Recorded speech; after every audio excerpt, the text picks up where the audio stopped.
अब इससे वो चैप्टर कंप्लीट हो गया थ्योरी वाइज। आज हम उसके एनसीईआरटी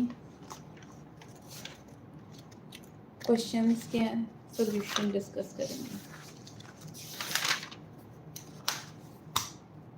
ठीक है,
पहला क्वेश्चन है प्रतिरोध R के किसी तार के टुकड़े को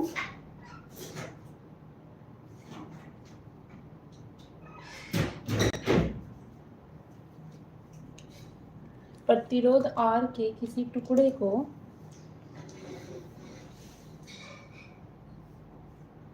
जो हमारा विद्युत आवेश है ना,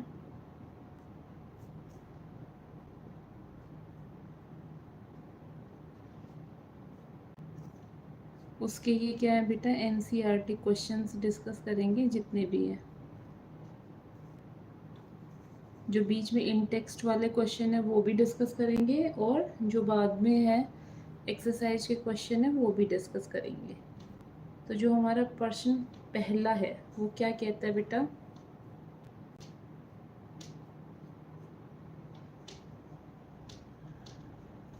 प्रतिरोध R के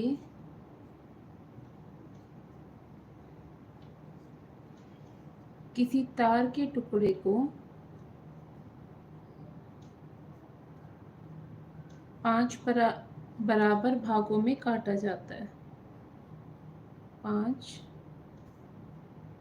बराबर भागों में काटा जाता है।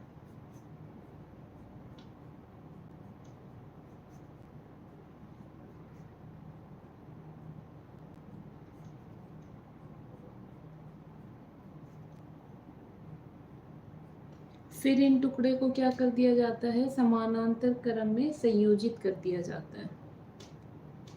फिर इन टुकड़ों को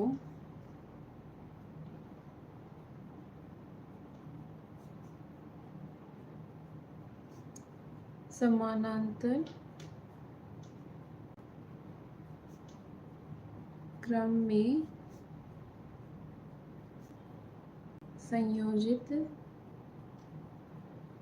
कर दिया जाता है। ठीक है, जब संयोजित कर दिया गया ना, उसके बाद संयोजन का जो तुल्य है, यदि संयोजन का तुल्य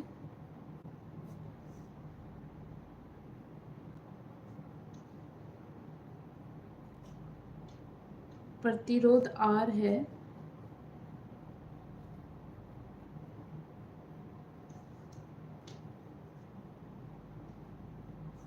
तो आपको क्या बताना है बेटा, R अपॉन R डैश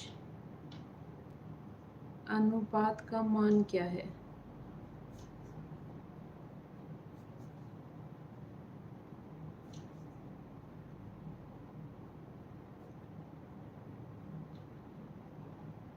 ठीक है,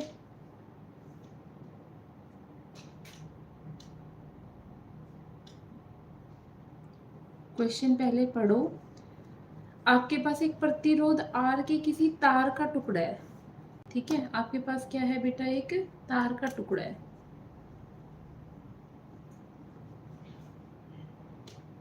उत्तर है आपके पास क्या है बेटा, एक तार का टुकड़ा है। अब जो ये तार का टुकड़ा है बेटा, इसका प्रतिरोध कितना है, पूरे का प्रतिरोध R है, ठीक है।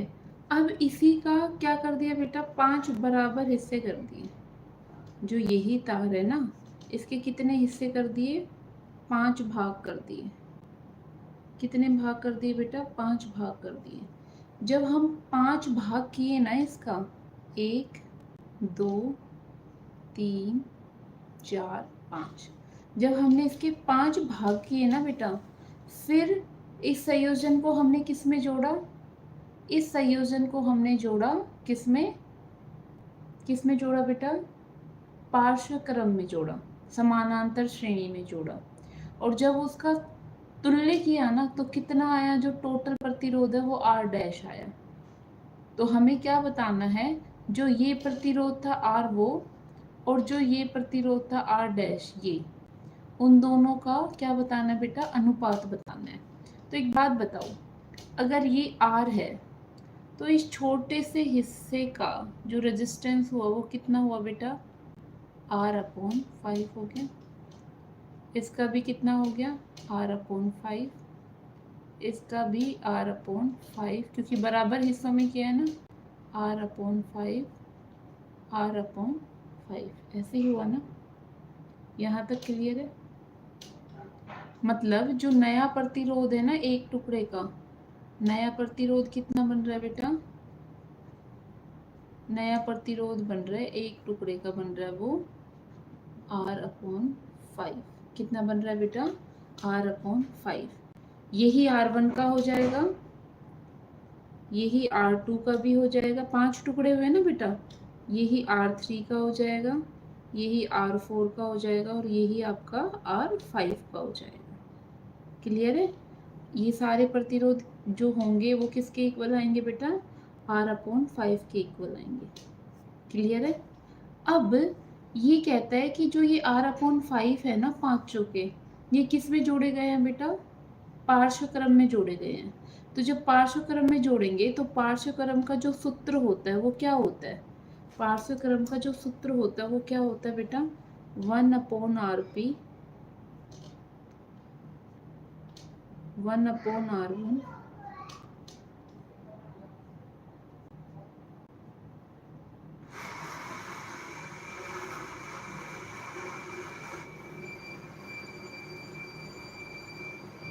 ठीक है। अब R1 की वैल्यू भी R अपॉन 5 है बेटा। तो देखो 1 तो ठीक है, R1 की वैल्यू कितनी है, R अपॉन 5। R2 की भी वैल्यू कितनी है बेटा, R अपॉन 5। R3 की भी वैल्यू कितनी है बच्चा, R अपॉन 5। R4 की वैल्यू भी कितनी है, R अपॉन 5। और R5 की भी वैल्यू कितनी है, R अपॉन 5। ठीक है। अब जो ये 5 है ये कहाँ चला जाएगा बेटा, ऊपर चला जाएगा। तो आपकी यही इक्वेशन को अगर मैं रीअरेंज करूँ तो क्या बन जाएगा, 5 upon R 5 upon R 5 upon R 5 upon R और 5 अपॉन R। ठीक है। आप इसको एलसीएम लेके सोल्व करो, एलसीएम तो R ही आएगा बेटा। 5 + 5 +5 और +5 कितना हो गया बेटा 25/r।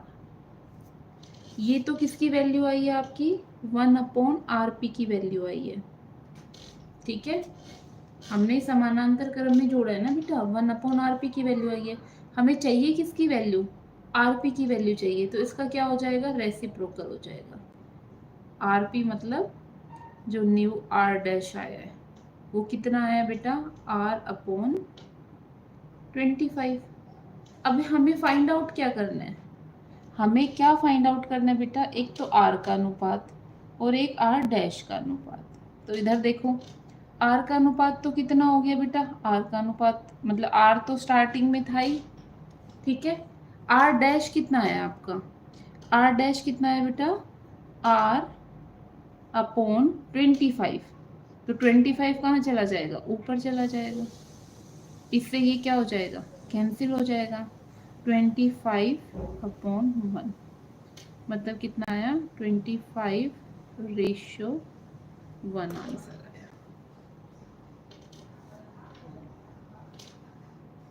यहाँ तक आपको समझ आया या नहीं?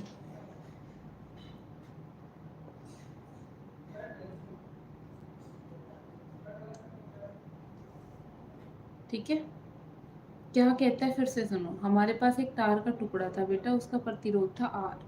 उसी तार के टुकड़े को हमने 5 भागों में क्या कर लिया, 5 भागों में क्या कर लिया, बराबर भागों में बांट लिया। उसके बाद उन बराबर भागों को जब समानांतर श्रेणी में जोड़ा गया, जो जो उनका प्रतिरोध आया है वो कितने के इक्वल आया है R डैश के इक्वल आया है। कितने के इक्वल आया बेटा R डैश के इक्वल आया है। ठीक है, R डैश हमने निकाल लिया, समानांतर श्रेणी का हमें सूत्र पता होना चाहिए। ठीक है, समानांतर श्रेणी का सूत्र हमें पता होना चाहिए।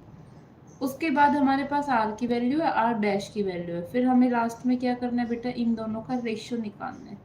क्या निकालना है बेटा, इनका क्या निकालना है रेशियो निकालना है। तो आप निकाल दो r/r डैश, r/r डैश। ठीक है, समझ आया। नेक्स्ट क्वेश्चन,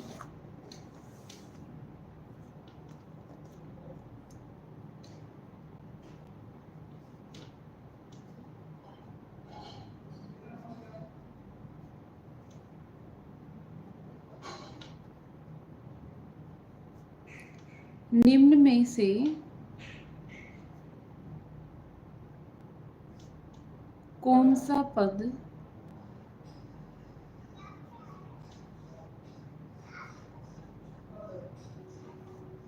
विद्युत परिपथ से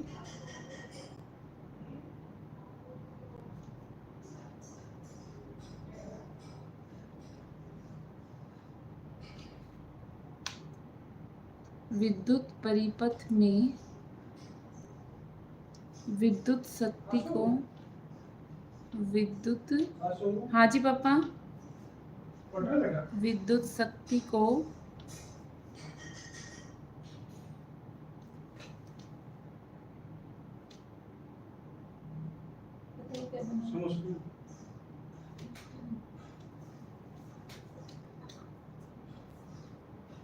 निरूपित करता है।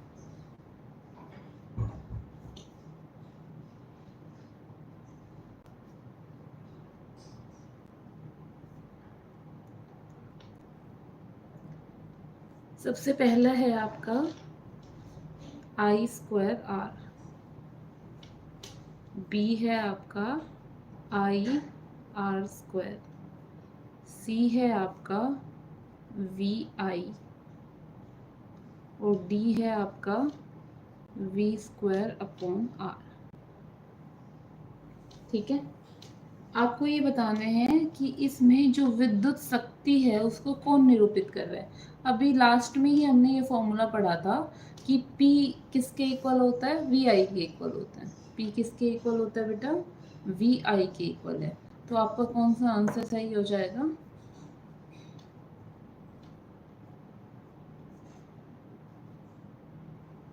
भाई अभी हमने पढ़ा था ना विद्युत शक्ति किसके इक्वल होती है, धारा विभव।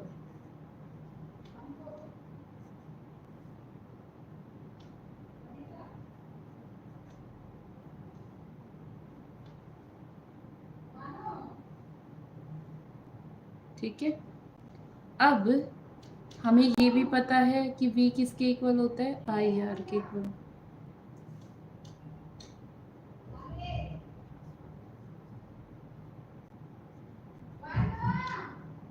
I क्या हो जाएगा, I² इंटू R। ठीक है।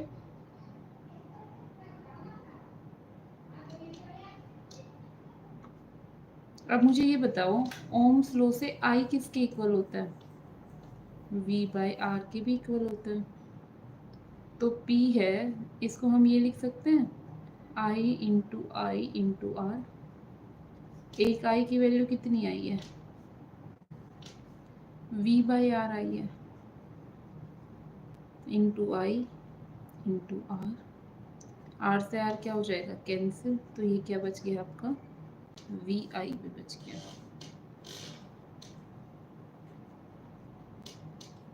अब I की जगह हम ये रखेंगे V, I की जगह पे मैं ये लिख दूँ V/R, तो क्या हो जाएगा V² R। तो रीअरेंज करके हम क्या निकाल सकते हैं इनका, एक तो ये फॉर्मूला हो गया आपका V²/R, एक हो गया I²/I²R, और एक कौन सा हो गया भाई आपका, VI।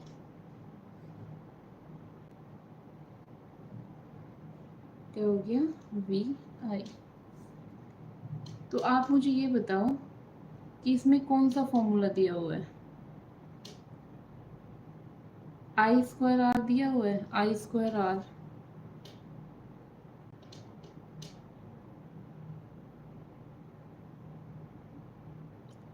निरूपित नहीं करता, क्वेश्चन में क्या है, निरूपित नहीं करता। तो 3 तो करते हैं, ये भी आ गया, ये भी आ गया और ये भी आ गया, बट ये नहीं आता, इसमें I² R आता है ना कि IR²। तो आपका कौन सा उत्तर रहेगा, बी ऑप्शन रहेगा। कौन सा ऑप्शन रहेगा बेटा, बी ऑप्शन रहेगा। ठीक है, यहाँ तक क्लियर है। आगे चले, प्रश्न 3 क्या कहते हैं, किसी विद्युत बल्ब का अनुमतांक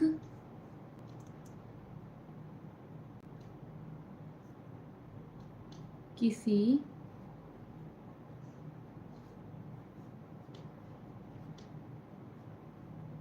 विद्युत बल्ब का अनुमतांक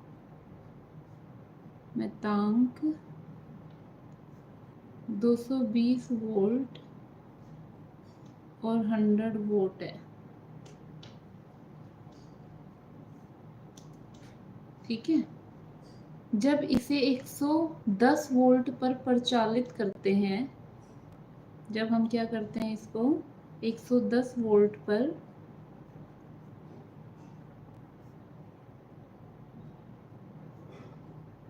प्रचालित करते हैं, तो हमें क्या बताना है, इसके द्वारा जो उपभुक्त शक्ति कितनी होनी चाहिए।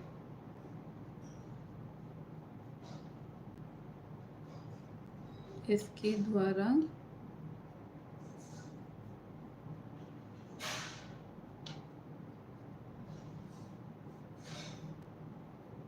जो शक्ति है वो कितनी होनी चाहिए।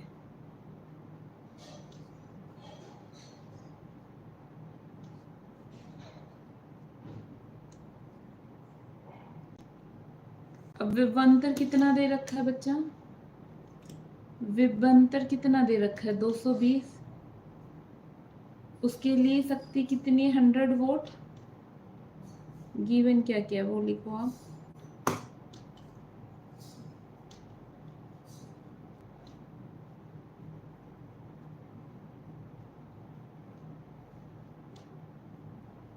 विभवांतर है 220 वोल्ट, फिर शक्ति कितनी है 100 वोल्ट। जब विभवांतर 110 होगा तब शक्ति कितनी होगी? जब विभवांतर कितना होगा? 110 होगा, तब आपसे क्या पूछ ली? शक्ति पूछ ली।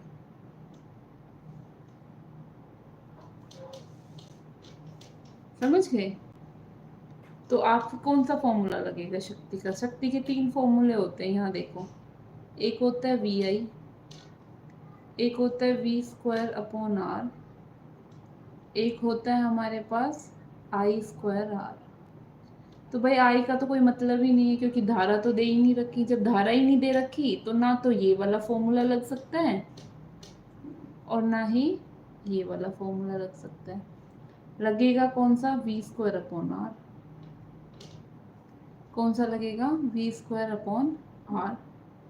V²/R तो ठीक है, लेकिन इसमें भी क्या पूछा है तुमसे? क्या पूछा है?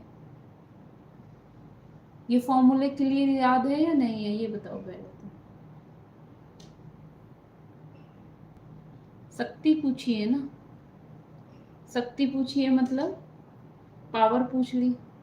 पावर का ये दोनों फॉर्मूला नहीं लग सकता। क्यों नहीं लग सकता? क्योंकि धारा नहीं गिवन है, क्योंकि आपको धारा गिवन नहीं है। और धारा गिवन नहीं है ना बेटा, तो ये दोनों फॉर्मूले तो अप्लाई नहीं कर सकते हम, है ना। विभवांतर दिया हुआ है मतलब बेटा V दिया हुआ है, शक्ति दिया हुआ है मतलब P दिया हुआ है, ठीक है। विभवांतर दिया हुआ है मतलब P दिया हुआ है, और इसके लिए आपसे क्या पूछ ली? ये पूछ। अब जब शक्ति दी हुई है, विभवांतर दिया हो, तो हम रेजिस्टेंस निकाल लेंगे भाई। जो R है, R को P की जगह पे लेके जाओ, तो ये आ गया। V1 की वैल्यू कितनी है हमारे पास? 220 गुणा 220 अपॉन 100। कैंसिल हो गया। कितना आ गया बेटा? 484 ओम। 484 ओम आ गया, ठीक है। क्लियर है इतना? अब नेक्स्ट में क्या पूछा है? जब हमारे पास क्या आ गया? रेजिस्टेंस आ गया अब हमारे पास, और विभवांतर भी है। अब हम शक्ति निकाल सकते हैं? बिल्कुल निकाल सकते हैं, है ना। कैसे निकालोगे बेटा? भाई अब हमारे पास क्वेश्चन क्या बन गया?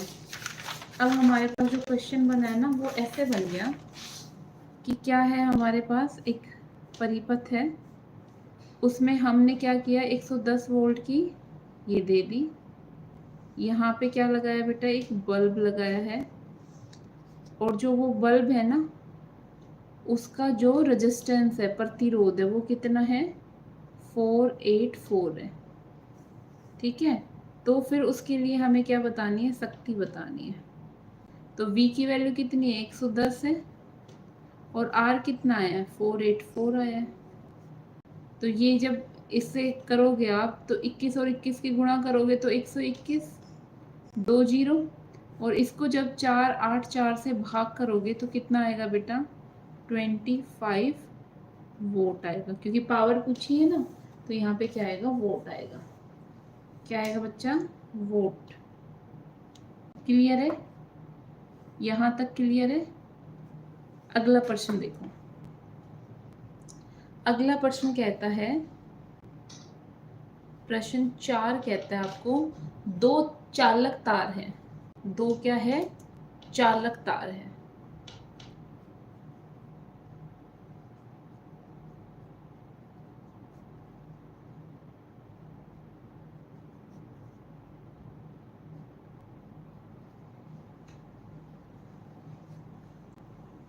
जिनके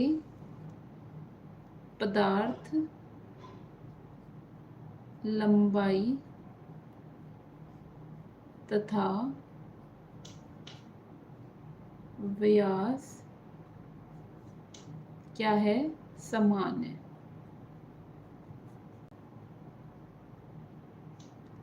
किसी विद्युत परिपथ से पहले, किसी विद्युत परिपथ से पहले जो श्रेणी क्रम है ना, पहले तो क्या कहता है, श्रेणी क्रम, फिर क्या कहता है, पार्श्व क्रम। पहले श्रेणी क्रम में और फिर पार्श्व क्रम में संयोजित किए जाते हैं, संयोजित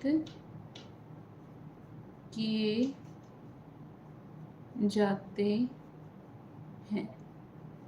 तो आपको क्या बताना है बेटा, श्रेणी क्रम में और समानांतर संयोजन या पार्श्व क्रम संयोजन में जो उत्पन्न ऊष्मा हुई है ना, उसका अनुपात बताना है। श्रेणी क्रम तथा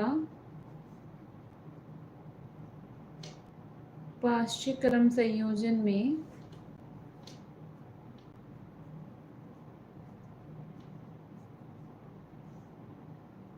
जो उत्पन्न ऊष्मा है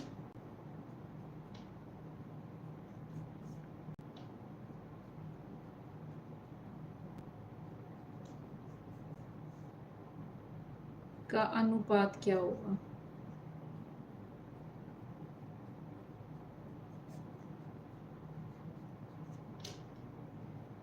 ये बताना है आपको, ठीक है। क्वेश्चन पढ़ो। दो चालक तार है, मतलब दो कंडक्टर हैं जिसकी लंबाई, व्यास, जिनके पदार्थ, लंबाई तथा व्यास क्या है, समान है। किसी विद्युत परिपथ से पहले श्रेणी क्रम में फिर पार्श्व क्रम में संयोजित किए जाते हैं। तो आपको ये बताना है कि जब हमने श्रेणी क्रम में दोनों चालक को जोड़ा तो श्रेणी क्रम में जो ऊष्मा आई है वो, और पार्श्व क्रम में जो ऊष्मा आई है वो, उन दोनों का अनुपात क्या होगा।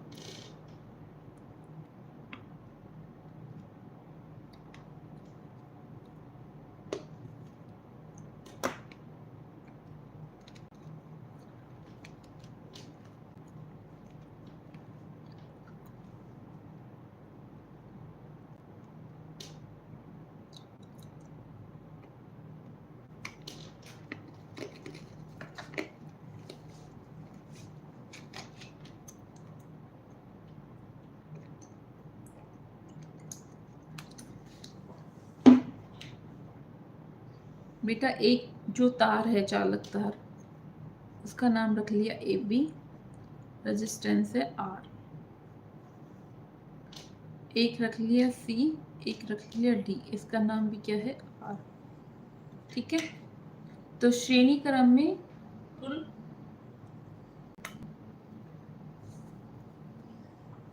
कुल जो प्रतिरोध होगा वो क्या होगा बेटा, भाई सीरीज में श्रेणी क्रम में क्या होता है, डायरेक्ट ऐड होता है ना बेटा, R1 प्लस R2। R1 की वैल्यू कितनी है बेटा, R, और R2 की भी वैल्यू कितनी है, R। तो कितना आ जाएगा, 2R। कितना आ गया बेटा, 2R। क्लियर। ये तो था कब, श्रेणी क्रम में।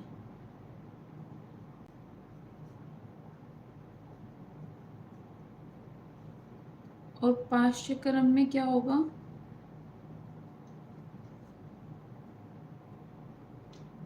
या फिर आप इसको समानांतर क्रम भी कह सकते हो।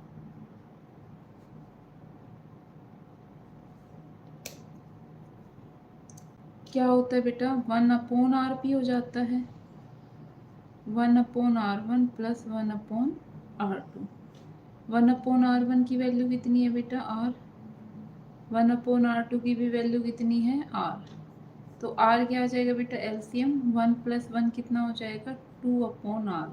बट ये किसकी वैल्यू बेटा, 1/RP की वैल्यू है। हमें तो RP की वैल्यू चाहिए ना बेटा, वो कितनी आएगी, 2/R चाहिए। क्या होगा, 2/R। ठीक है। ये दोनों चीजें समझ आ गई। पूछा क्या है बेटा हमसे, पूछा क्या है हमसे, ऊष्मा पूछी है ना बेटा। तो पहले इसकी ऊष्मा निकालो भाई, इसकी ऊष्मा निकालो। H क्या होता है, P इंटू टी होता है। हाँ या ना। अब P का ऐसा कौन सा फॉर्मूला लगा है जिसमें R इन्वॉल्व हो, क्योंकि हमें तो सिर्फ R ही गिवन है, तो हम ये वाला फॉर्मूला लगा दें, v² इंटू टी।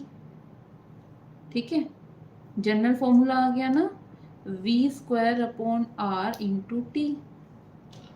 अब पहले तो श्रेणी क्रम का, तो ऊपर लिखेंगे ऊष्मा सीरीज में, फिर लिखेंगे ऊष्मा किसमें, पैरेलल क्रम में। तो सीरीज में करेंगे तो v² कर देंगे, यहाँ पे क्या कर देंगे, RS कर देंगे, इनटू क्या हो जाएगा, T। नीचे जब हम समानांतर क्रम का करेंगे तो v² हो जाएगा, और ये कितना आया है हमारे पास, ये कितना आया है, इसकी वैल्यू कितनी आई है बेटा, भाई 2/r है ना, तो यहाँ पे क्या आएगा बेटा, r/2 आएगा। बाय मिस्टेक में लिख दिया, रेसिप्रोकल नहीं किया, तो कितना आ जाएगा, r/2 इंटू टी आ जाएगा। ठीक है, t से t कैंसिल, v² से v² कैंसिल। अब RS की वैल्यू कितनी है बेटा, और RP की वैल्यू कितनी है, ये थोड़ा कंफ्यूजिंग हो गया, मैं इधर लिखती हूँ। देखो क्या है बेटा, ये चीज़ क्लियर हुई, v² है, यहाँ पे RS है, इंटू टी है, ये किसका है, ऊष्मा इन श्रेणी क्रम। ऊष्मा इन समानांतर क्रम क्या है, v² है, यहाँ पे क्या है, RP है, इंटू क्या है, T है। ठीक है, अब हम इसको कैसे लिख सकते हैं, v² as it is, RS की वैल्यू कितनी आई है, 2r आई है, इंटू टी। ये जो v है ये थर्ड नंबर पे है ना, तो ये यहाँ पे आ जाएगा। अब जो RP की वैल्यू है, RP कितना है, RP की वैल्यू कितनी है, r/2 है ना, तो R कहाँ आ जाएगा आपका, ऊपर आ जाएगा, और T कहाँ आ जाएगा, T से T कैंसिल, v² से v² कैंसिल, R से R कैंसिल, तो कितना बचा हमारे पास, 1/4 HS/HP। तो रेशियो कितना आया, 1/4।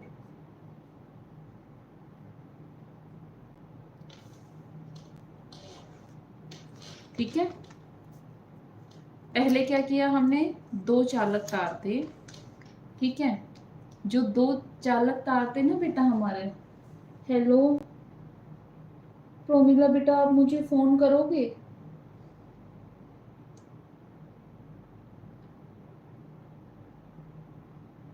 आप मुझे कॉल करो बेटा।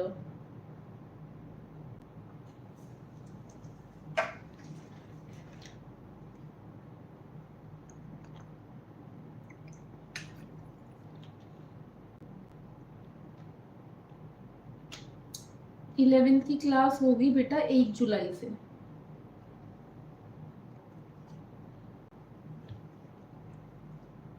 ठीक है बच्चा, प्रोमिला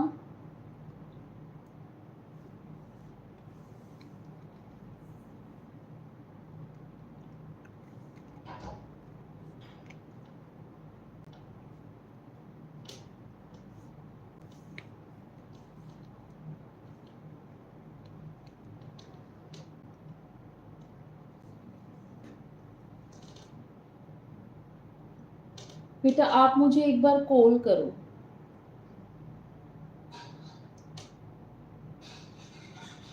मैंने आपको कल नंबर शेयर किया था ना बेटा,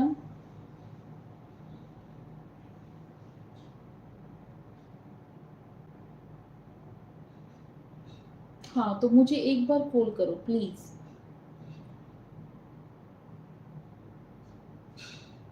अभी की अभी करो आप।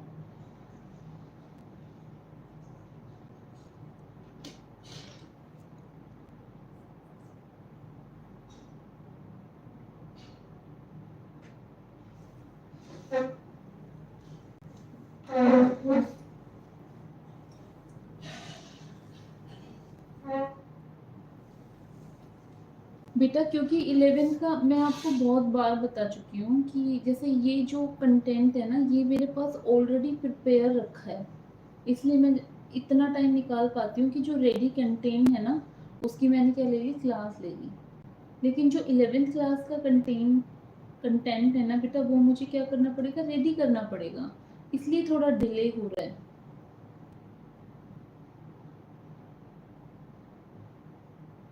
मैं भी नहीं चाहती कि आप बार बार कमेंट करके परेशान हो मेरा बच्चा। अगर आप 9 से 10 ले सकते हो ना, क्योंकि ये जो टाइम होता है ना बेटा, इसमें नहीं हो पाएगा। अगर आप 9 से 10 PM लेना चाहते हो तो बात ठीक है।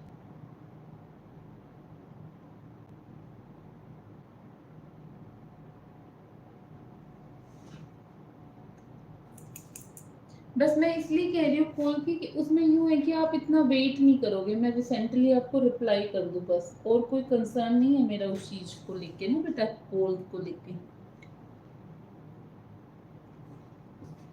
हाँ, ये टाइम ठीक है बेटा। और अगर आप वो न्यूमेरिकल अभी करना चाहते हो ना, मैंने आपको एवरेज उसके न्यूमेरिकल कराए थे, लाओ मैं पहले आपको वही करा देती हूँ। करे क्लास 4 से 5 न्यूमेरिकल बचते थे ना हमारे एवरेज स्पीड और वेलोसिटी के। ये मैं बाद में करा दूंगी, मैं पहले आपको करा देती हूँ।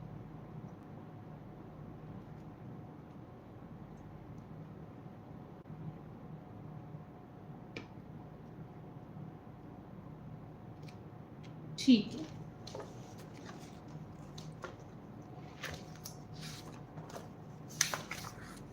चलो कोई नहीं, ये क्लास मैं बाद में कंटिन्यू रखूंगी, आप अपना वो निकालो जो हम कर रहे थे।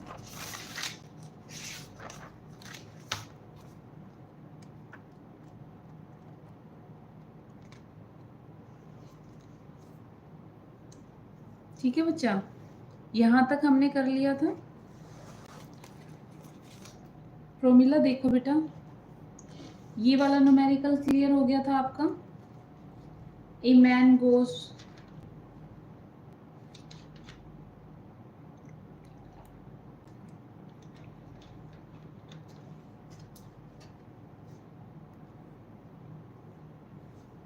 ये न्यूमेरिकल क्लियर है बेटा। चलो आगे देखो, नेक्स्ट न्यूमेरिकल कहता है a man cover half distance at v1 speed and remaining half at v2 speed. तो आपको क्या बताना है बेटा, एवरेज स्पीड बताना है। क्या बताना है मेरा बच्चा, एवरेज स्पीड बताना है। आंसर लिखो। देखो, मान लो हमारी जो डिस्टेंस है ना बेटा, वो इतनी है। डिस्टेंस कितनी है बेटा, इतनी है। अब कहता है कि एक मैन ने क्या की, हाफ डिस्टेंस, तो बेटा इसकी हाफ क्या हो जाएगी, यहाँ पे हो जाएगी। यहाँ पे मैं एक पॉइंट मेंशन कर लेती हूँ, सी पॉइंट। तो कहता है हाफ डिस्टेंस तो उसने कितनी स्पीड से की, v1 स्पीड से। और जो रिमेनिंग हाफ है, बची हुई हाफ है, वो उसने कितनी स्पीड से करी बेटा, v2 स्पीड से करी कवर, है ना। अब देखो, अगर पूरी डिस्टेंस है, पूरी डिस्टेंस क्या है बेटा, मैं मान लेती हूँ 2d है। पूरी डिस्टेंस कितनी है बच्चा, 2d कंसीडर कर लेती हूँ मैं। तो हाफ डिस्टेंस कितनी हो जाएगी बच्चा, d हो जाएगी। और रिमेनिंग हाफ कितनी हो जाएगी, वो भी d हो जाएगी, है ना। एवरेज स्पीड का जो फॉर्मूला होता है क्या होता है बेटी, एवरेज स्पीड का जो फॉर्मूला होता है क्या होता है मेरे बच्चा, total distance upon total time. अब जैसे ही हमने ये फॉर्मूला लिखा ना, अब हमारे माइंड में आया कि डिस्टेंस तो हमने चलो मान ली, कितनी भी डिस्टेंस है उसकी हाफ हाफ कर दी। अगर आप इसको d भी मान सकते हो तो क्या कर दोगे, पहली हाफ है वो d/2 कर दो, और दूसरी हाफ है उसको d/2 कर दो, है ना। तो हमने सोचा भाई ये भी हो गया, स्पीड गिवन ही है। लेकिन जैसे ही मैंने फॉर्मूला लिखा उसमें तो टाइम का वो आ गया, चक्कर आ गया। अब टाइम तो हमें गिवन नहीं है, तो फर्स्ट हाफ का टाइम कैसे निकालेगी बेटी, हमें इतना तो पता है कि स्पीड क्या होता है। स्पीड क्या होता है बेटा, हमें इतना फॉर्मूला पता है कि स्पीड होता है डिस्टेंस अपॉन टाइम। हाँ वेरी गुड, क्वेश्चन यही है कि टाइम कैसे निकलेगा, है ना। तो हमें स्पीड का फॉर्मूला तो पता है बेटी कि डिस्टेंस अपॉन टाइम होता है। तो टाइम का फॉर्मूला क्या हो गया बेटा, यहाँ से टाइम का फॉर्मूला क्या हो गया मेरा बच्चा, distance upon speed. Distance upon speed. तो फर्स्ट हाफ में देख बेटी, फर्स्ट हाफ में डिस्टेंस क्या है बच्चा, d, और स्पीड कितनी है, स्पीड कितनी है बेटी, v1 है। ठीक है, ऐसे ही ये तो फर्स्ट हाफ का टाइम निकल आया बच्चा। सेकंड हाफ का टाइम कैसे निकालेगी, इसकी जो रिमेनिंग डिस्टेंस है वो कितनी है, वो भी d है, और इसकी जो स्पीड है वो कितनी है बेटा, v2 है।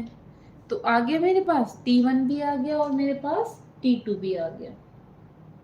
यस और नो, क्लियर हुआ बच्चा।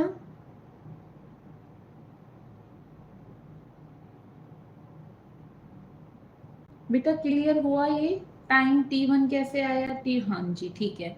अब यहाँ पे आप अप्लाई कर दो भाई, एवरेज स्पीड का फॉर्मूला लगा बेटी, जो एवरेज स्पीड है ना बेटा वो क्या हो जाएगा, टोटल डिस्टेंस। तो टोटल डिस्टेंस कितना हो गया बेटा, d और d 2d हो गया। टोटल टाइम क्या हो जाएगा, t1 plus t2। t1 plus t2 की वैल्यू इसमें रख दो बेटा, मेरे पास थोड़ा स्पेस कम है।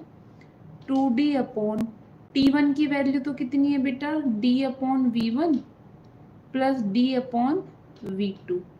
ठीक है, इसको सोल्व करो बेटा, नीचे क्या आ जाएगा, v1 v2 आ जाएगा। पहले इसको सोल्व कर लो, जो ये नीचे है ना ये टर्म, इसको सोल्व करो। तो नीचे इनका एलसीएम क्या आ जाएगा बेटा, v1 v2 आ गया। तो यहाँ पे v1 तो है v2 नहीं है, तो मैं क्या करूँगी v2 इंटू डी, और यहाँ पे v2 है v1 नहीं है, तो मैं क्या लिखूंगी v1 into D, v1 into D. दिख रहा है बेटी,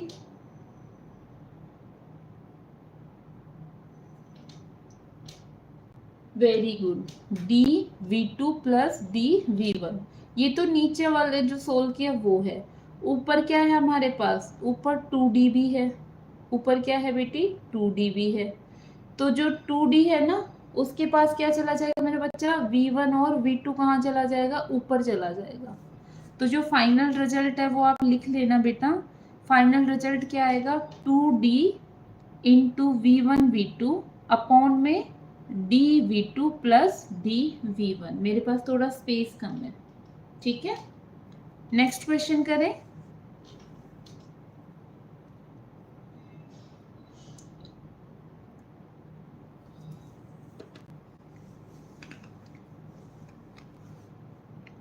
नेक्स्ट क्वेश्चन कहता है बेटी, ए man cover 3 equal distance with speed v1 v2 and v3। मानो डिस्टेंस है बेटा इतनी, इस डिस्टेंस को मैंने कॉम्प्लिकेशन ना हो हमारे कैलकुलेशन में तो मैंने कितना मान लिया, 3d मान लिया। कितनी मान ली बेटी, 3d मान ली। अब कहता है कि इसके 3 इक्वल डिस्टेंस किए गए हैं। इक्वल डिस्टेंस किए हुए मतलब फर्स्ट ये है, सेकंड ये है और थर्ड पार्ट ये है। तो पहले उसमें इंटरवल में तो कितनी स्पीड से चल रहा है बेटा, वो v1 स्पीड से चल रहा है, दूसरी में v2 से चल रहा है, और तीसरी में v3 से चल रहा है। फर्स्ट की जो डिस्टेंस हो जाएगी वो कितनी हो जाएगी, d। सेकंड की डिस्टेंस भी क्या हो जाएगी बेटा, मैम अगर किसी क्वेश्चन में डिस्टेंस नहीं दिया हुआ हो, स्पीड भी नहीं दी हुई हो बेटा, डिस्टेंस तो इसमें गिवन ही नहीं है, हम तो कंसीडर कर रहे हैं भाई, इसमें कहाँ इक्वल डिस्टेंस बस मेंशन कर दी, ठीक है, इसमें हाफ डिस्टेंस कर दी, वैसे तो डिस्टेंस गिवन नहीं है ना। और स्पीड अगर गिवन नहीं है ना तो हम लेट करके करेंगे कि स्पीड का तो रोल होगा बेटा, एक चीज तो गिवन होगी। एक चीज़ तो गिवन होगी होगी। अगर आपके माइंड में कभी आप स्क्रॉल कर रहे हो और अगर ऐसा कोई क्वेश्चन आता है ना जिसमें ऐसा हो, तो वो आप मुझे टेक्स्ट करना, फिर मैं क्वेश्चन के अकॉर्डिंग रिप्लाई करूंगी, ठीक है। वैसे मैंने सारे टाइप के जितने भी क्वेश्चंस बनते थे मैंने सारे कवर कर लिए। एवरेज स्पीड में जैसे भी क्वेश्चन घुमा के दे सकता था मैंने वो क्वेश्चन ले लिए हैं। लेकिन फिर भी अगर आप कोई क्वेश्चन सोल्व नहीं कर पाते हो ना, तो फिर आप मुझे क्या कर देना, वो टेक्स्ट कर देना, ठीक है बेटी। ये मैंने 3D इसलिए मानी है कि ये डी बन जाए, क्योंकि डी अपॉन, जैसे अगर मैं मान लूँ इसको डी, फिर 3 हिस्से करूँ, D/3, D/3, D/3, तो उसमें कैलकुलेशन में मिस्टेक होने के चांसेस रहते हैं। तो ये आ गई डी, ये भी क्या आ गई बेटा आपकी डी। अब फिर से क्या निकालना पड़ेगा बेटा आपको, वही टाइम निकालना पड़ेगा, T1 निकालना पड़ेगा, T2 निकालना पड़ेगा और T3 भी निकालना पड़ेगा, ठीक है। अब बेटा हमें पता है कि स्पीड क्या होता है, डिस्टेंस अपॉन टाइम होता है। स्पीड होता है ना डिस्टेंस अपॉन टाइम, तो टाइम क्या हो जाएगा, distance upon speed, distance upon speed, distance upon speed. Ma'am dimension वाले क्वेश्चंस भी करवा दो। जी बेटा, आप मुझे ये बता दो, एनसीईआरटी सोल्व करानी है, डायमेंशन जो वाले क्वेश्चंस हैं उनकी एनसीईआरटी एक्सरसाइज करा दो पहले। तो इसमें क्या होगा बेटा, फिर से आप फॉर्मूला लिखोगे, फॉर्मूला वो ही रहेगा आपका टोटल डिस्टेंस, मेरे पास स्पेस कम है तो मैं बार बार नहीं लिखूंगी, total distance upon total time. तो टोटल डिस्टेंस तो कितनी हो गई बेटा, 3D हो गई, टोटल टाइम कितना हो गया, D/V1 plus D/V2 plus D/V3, ठीक है बच्चा। अब इसको सोल्व करके मुझे आंसर बताओ। फिर एक अलग टाइप का क्वेश्चन है, जो ये नेक्स्ट क्वेश्चन है ना, ये अलग टाइप का क्वेश्चन है। पहले आप ये सोल्व करके बताओ कि इसका आंसर कितना आया।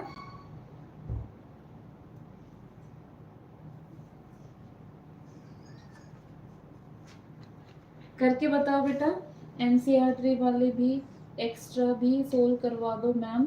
50 डायमेंशन है बुक में, डायमेंशन कैसे याद करें। जी बेटा, आपकी क्लास जो 9 से 10 होगी ना, मैं पक्का आपको ये चीज समझा दूंगी। आप पहले मुझे इसका आंसर बताओ, मैं 1 मिनट का गैप ले रही हूँ, ठीक है बेटी। इसको सोल्व करके बताओ क्या आंसर आया। Very good.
ओके बेटा,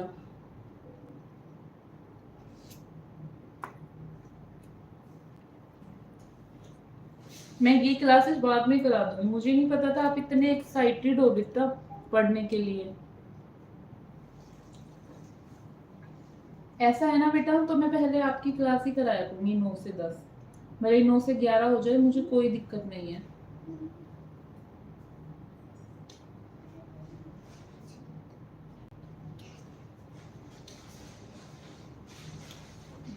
कितना है बेटी?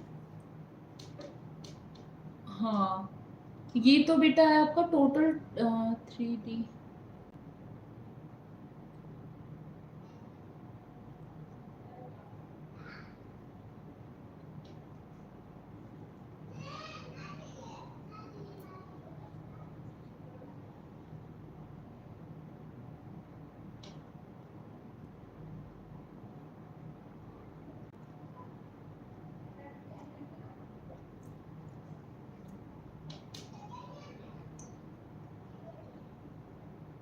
बेटा ये जो आपने निकाला है ना, ये तो आपने मुझे टोटल टाइम का सॉल्यूशन दिया है ना?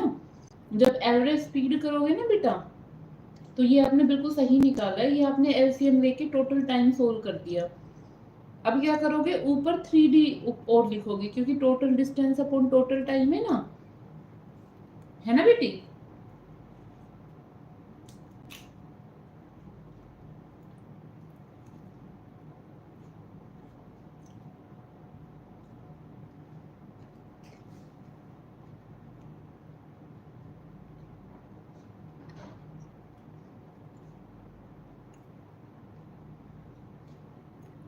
जी जी, बिल्कुल सही है बेटा। अब नेक्स्ट क्वेश्चन रीड करो, ये थोड़ी अलग टाइप का है।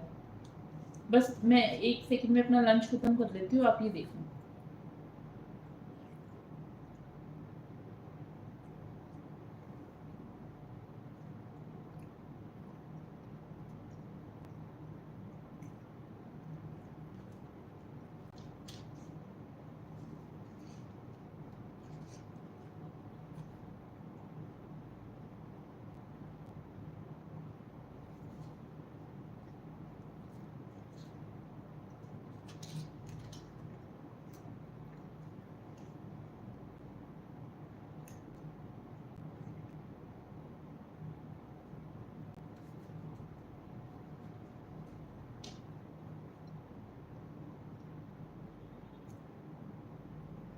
ओके बेटी।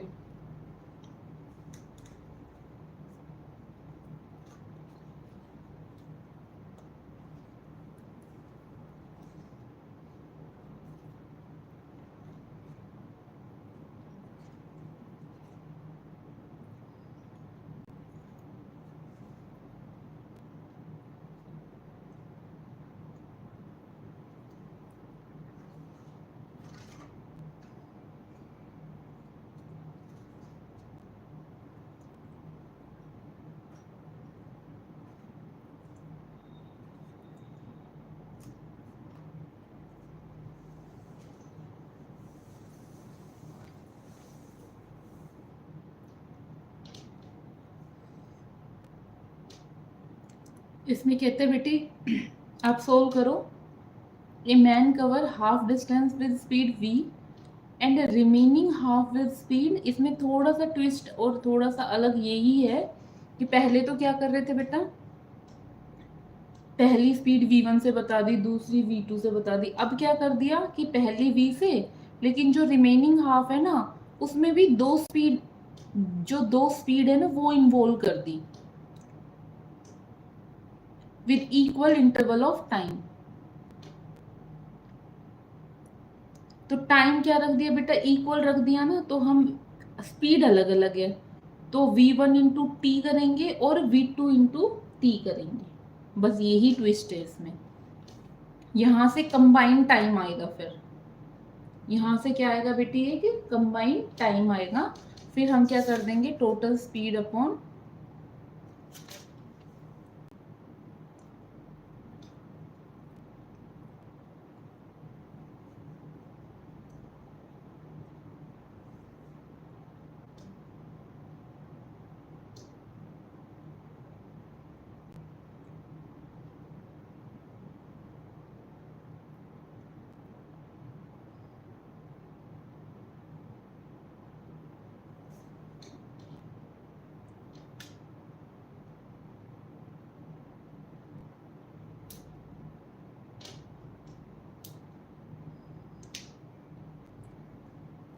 One two we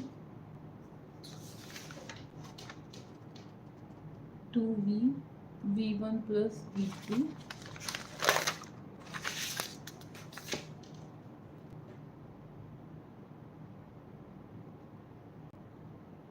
very good, very good बेटा।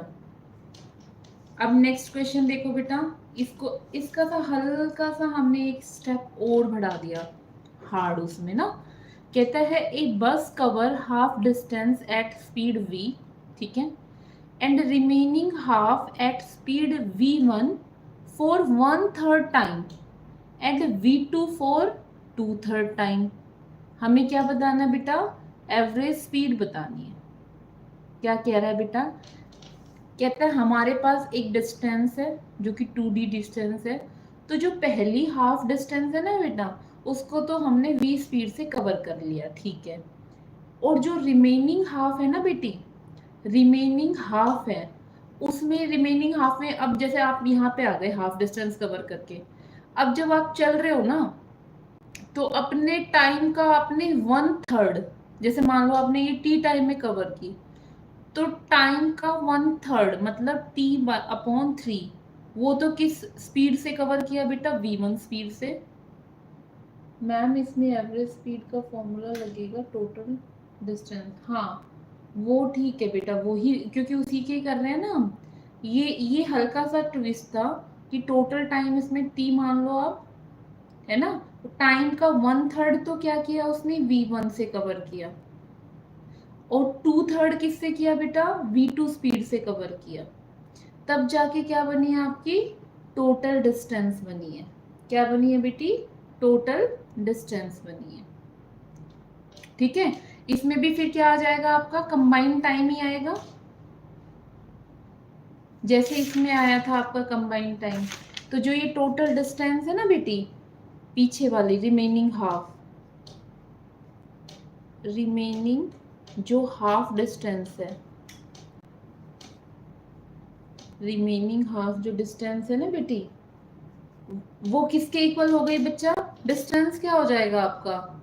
स्पीड इनटू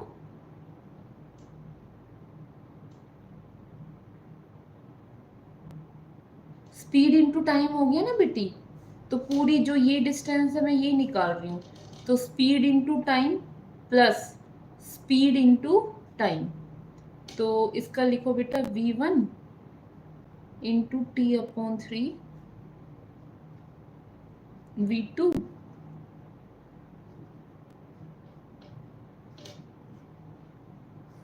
ठीक है। अब यहां से क्या करेंगे बेटा हम? स्पीड इनटू टाइम, ठीक है।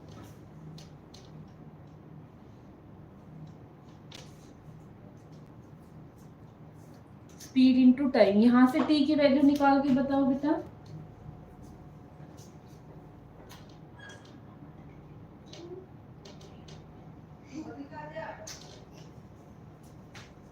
इसका आंसर निकाल के बताओ बेटा, यहाँ से मुझे t की वैल्यू फाइंड आउट करके बताओ, t की वैल्यू कितनी है।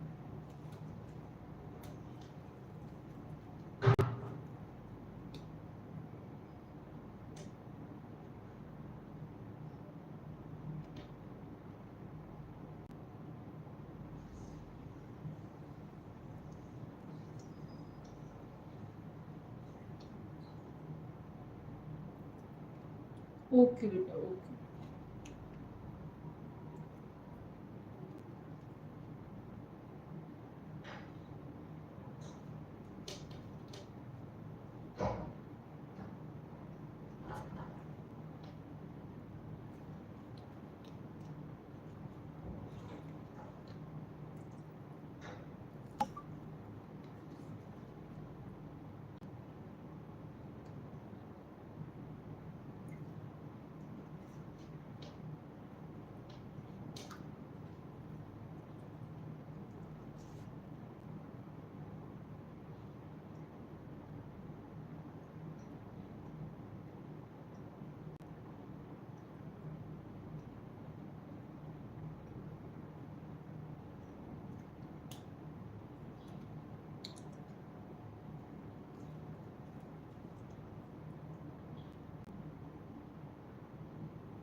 टाइम आ गया, ठीक है।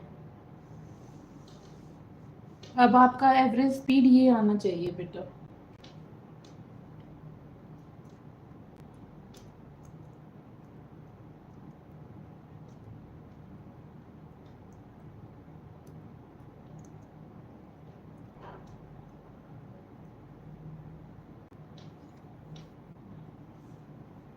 बेट टाइम क्या आ गया बेटी आपका, देखो यहाँ से मैं टी बाहर निकाल लेती हूँ, तो V1/3 प्लस, हाँ जी बेटा,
टू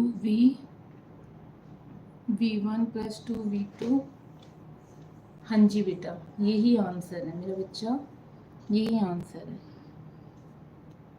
बिल्कुल ठीक है। आगे चले हम।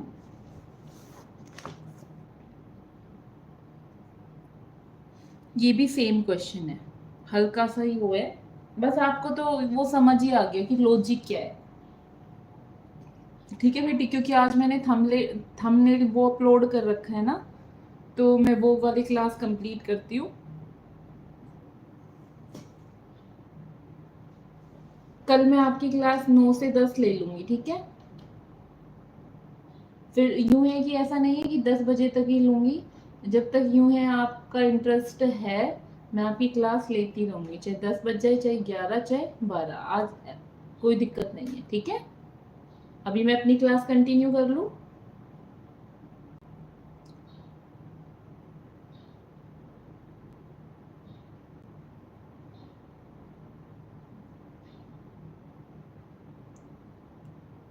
ओके बेटा, बाय बाय। ठीक है, इनकी प्रैक्टिस करना फिर अच्छे से, मैं अपने आप सिखा दूंगी आपको डायमेंशन, ठीक है, कैसे याद करने, कितने डायमेंशन याद करने, ऐसा नहीं होता कि वो आपको सारे याद करने हैं, कुछ ट्रिक होती है, फिर उसमें वो जो बेसिक्स आपने याद कर लिए ना, मुश्किल से 15 और 16 याद कर लिए, उसके बाद वो ही उसमें अप्लाई करने होते हैं बस, फिर अपना अपने आप नेक्स्ट फॉर्मूला निकल आता है, तो आपको वरीड होने की बिल्कुल ज़रूरत नहीं है, ठीक है। चलो, टेक केयर, बाय।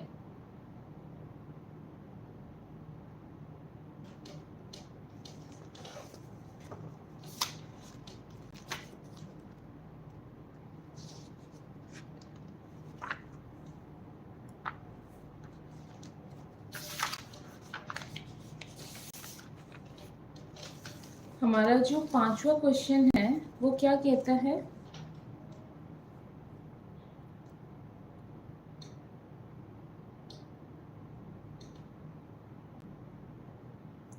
पांचवा क्वेश्चन क्या कहता है हमारा,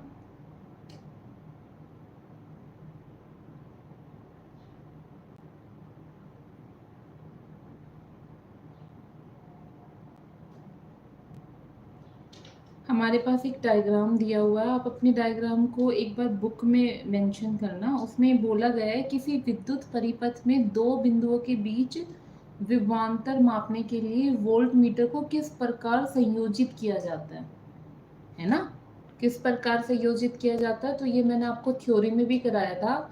जो वोल्ट मीटर होगा ना, जो वोल्ट मीटर होगा वो हमेशा समानांतर या पार्श्व क्रम, एक ही बात है, उसमें संयोजित किया जाता है, ठीक है। और यहीं पे एमीटर आ जाता, तो आप क्या लिखते बेटा, इसमें आप लिखो जो आपका वोल्ट मीटर होता है को हमेशा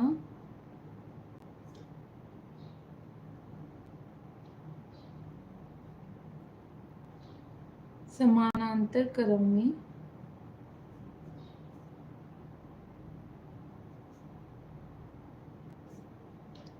संयोजित किया जाता है।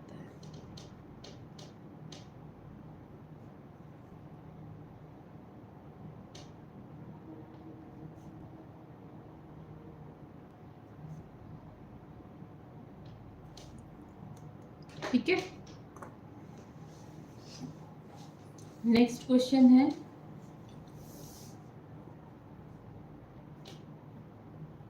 पर्सन 6 क्या कहता है आपका? पर्सन 6 कहता है बेटा किसी तांबे की तार का जो व्यास है ना, क्वेश्चन देखो आप, क्वेश्चन क्या है बेटा? किसी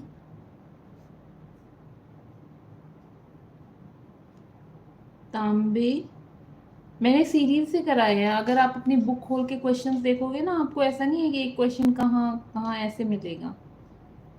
एक तांबे का जो व्यास है ना बेटा, वो कितना है? 0.5 मिलीमीटर है। और जो प्रतिरोधकता है, जो मतलब रो है, प्रतिरोधकता कितनी है बेटा? 1.6 इंटू 10⁻⁻8 ओम मीटर। जो 10 ओम का प्रतिरोध है ना, जो 10 ओम का क्या है बेटा? प्रतिरोध। तो आप प्रतिरोधक बनाने के लिए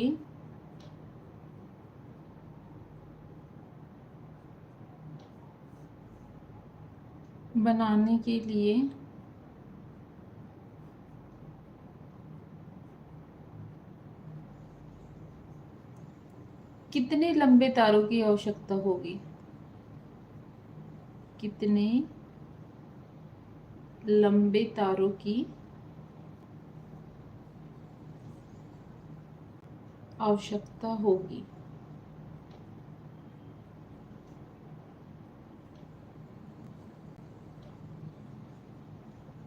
यदि इससे दुगने व्यास का हम क्या ले लें बेटा? तार ले लें। तो प्रतिरोध में क्या होगा? कितना डिफरेंस आएगा? तो प्रतिरोध में कितना अंतर आएगा?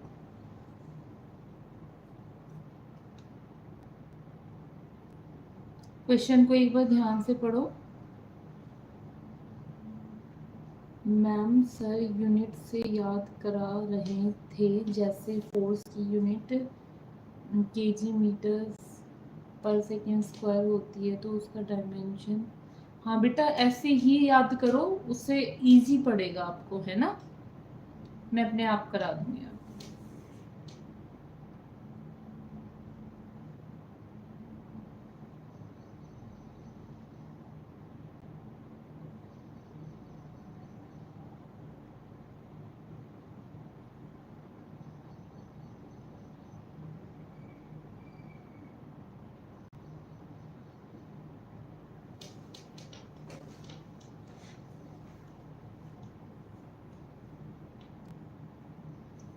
बेटा पहले क्वेश्चन समझो आप।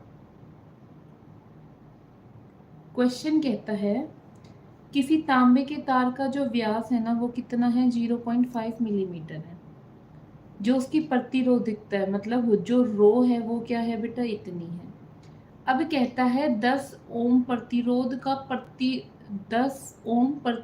का प्रतिरोधक बनाने के लिए कितने लंबे तारों की आवश्यकता होगी? यदि हम क्या कर दे, जो इतना व्यास था ना तार का, जैसे मान लो इतना मोटा है ना, इसका क्या कर दे, इतना ही मोटा और कर दे, दुगने व्यास ले ले, तो जो तारों की प्रतिरोध है ना, उसमें कितना डिफरेंस आएगा? सबसे पहले क्या करो बेटा, क्या क्या गिवन है ना? व्यास गिवन है। तो पेन ही कोई अच्छा सा नहीं चल रहा। सबसे पहले क्या है बेटा, व्यास गिवन है,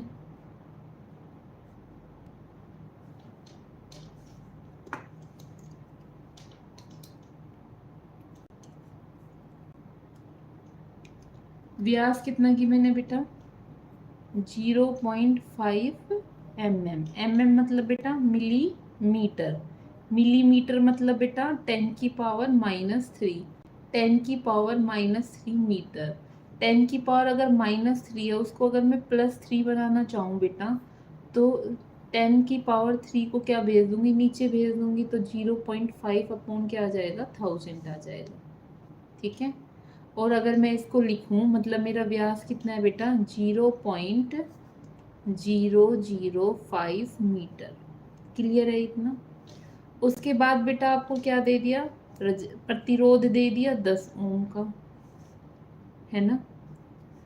प्रतिरोधकता दे दिया आपको 1.6 इंटू 10⁻⁻8 ओम मीटर।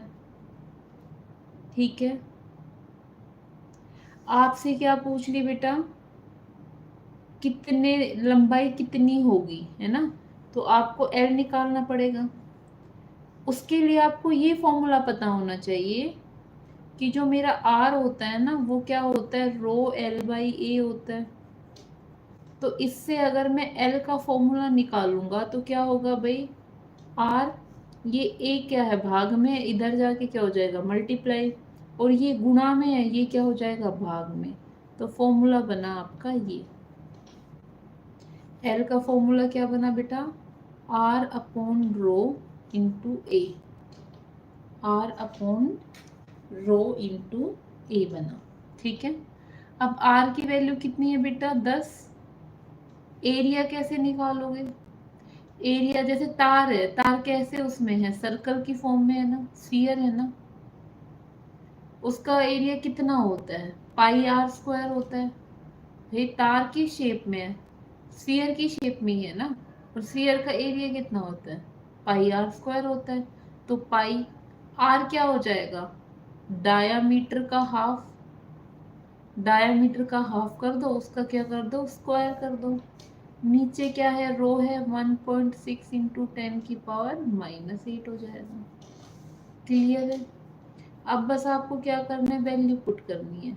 10, पाई की वैल्यू कितनी है बेटा, 3.14 है। अब ये बताओ मुझे, जब आप डायामीटर का क्या कर दोगे, हाफ करोगे, तो कितना आएगा बेटा ये,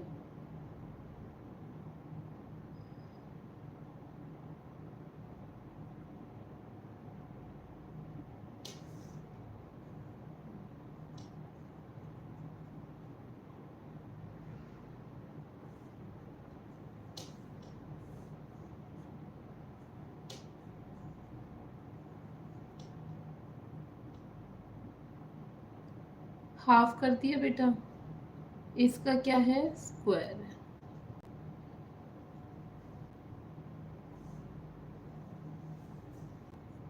अब इसको सोल्व कैसे करोगे, देखो, जैसे ये अगर मैं हटाती हूँ, पहले तो इसको पूरा आराम से खोल के देखते हैं।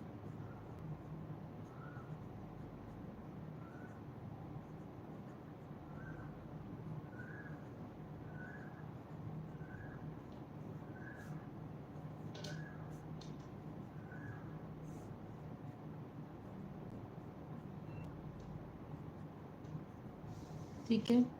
अब जो डेसिमल है ना बेटा, वो डेसिमल हटाते हैं, जो डेसिमल है वो डेसिमल क्या करते हैं, हटाते हैं।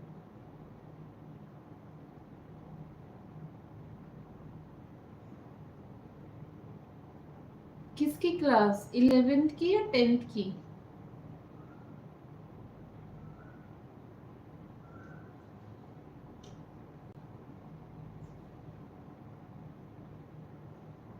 विशाल, किसकी क्लास पूछ रहे हो आप,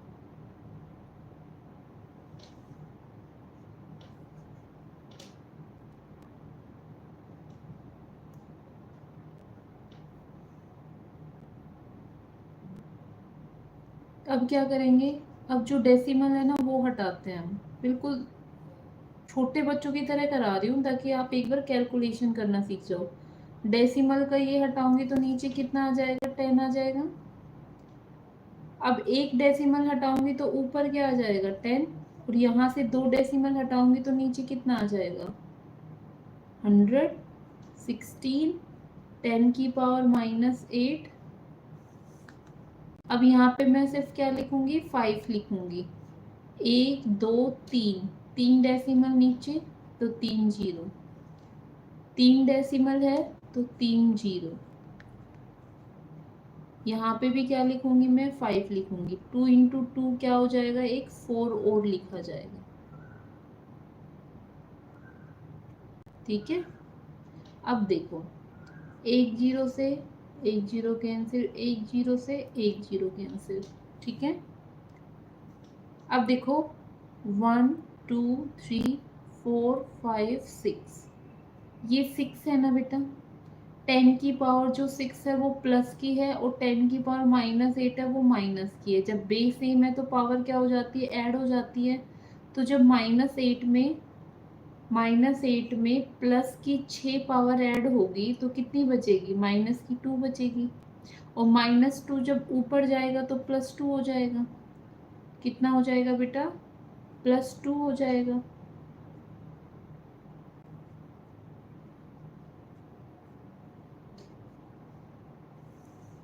ठीक है, नीचे क्या बचा, सिर्फ और सिर्फ आपका 16 बचा और 4 बचा। ठीक है, आप इसको क्या कर लो, 100 ही कर लो। 10 की पावर 2 को क्या लिख लो आप, 100 लिख लो।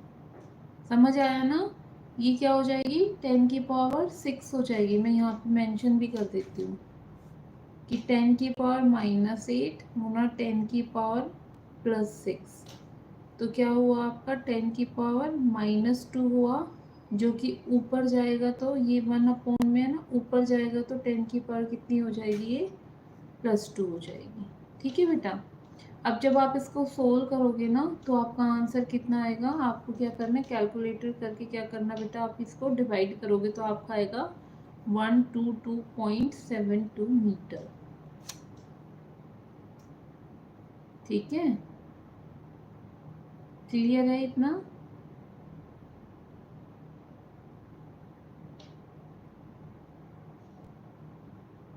जब हम व्यास का क्या कर देंगे बेटा, दुगना कर देंगे तो जो प्रतिरोध है वो क्या हो जाएगा, 1/4 हो जाएगा। क्या हो जाएगा, 1/4 हो जाएगा। क्लियर है,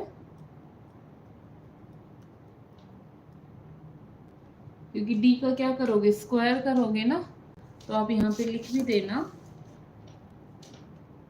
कि व्यास का मान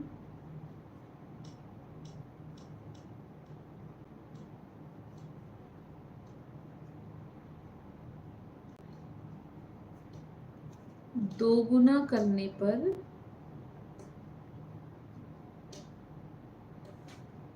प्रतिरोध का मान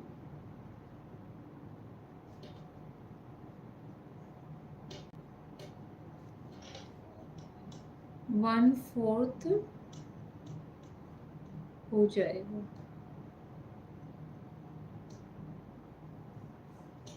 ठीक है,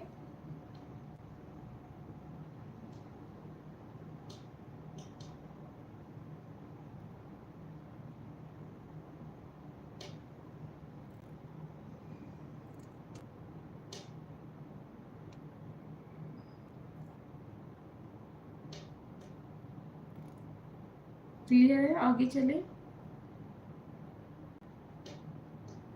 नेक्स्ट क्वेश्चन,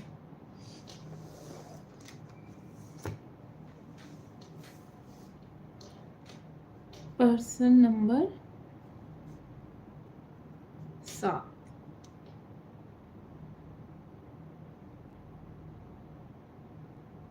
कहता है किसी प्रतिरोधक के सिरों के बीच का विभवांतर और उसमें बहने वाली जो धारा है उसका संगत क्या करे गया है, आपको दिया हुआ है। ठीक है, आपको क्या करना है, पहले तो ग्राफ खींचना है। ग्राफ खींचने के बाद आपको ऐसे दी हुई है एक टेबल विभवांतर की और धारा की।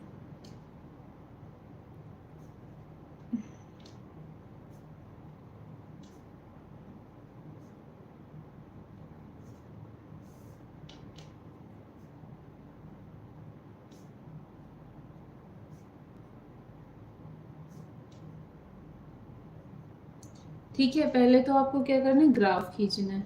ग्राफ खींचने के बाद आपको क्या निकालना है, प्रतिरोधक निकालना है, प्रतिरोध निकालना है। ठीक है, प्रतिरोध निकाल दो, ग्राफ प्लॉट करो, यहाँ पे क्या आ जाएगा,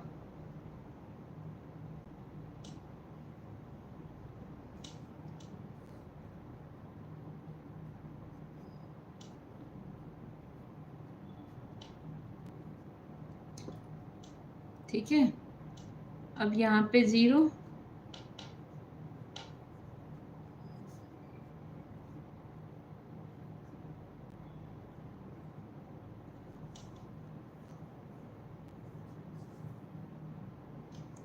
वन 1.6 कहाँ आएगा, यहाँ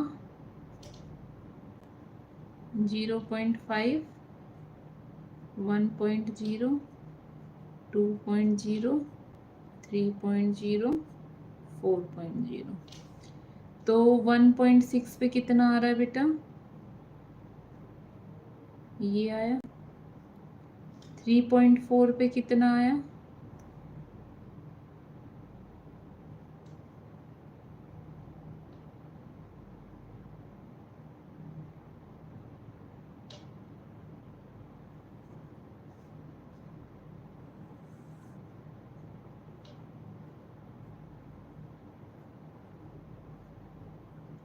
6.7 पे कितना आया बेटा, 2 आया।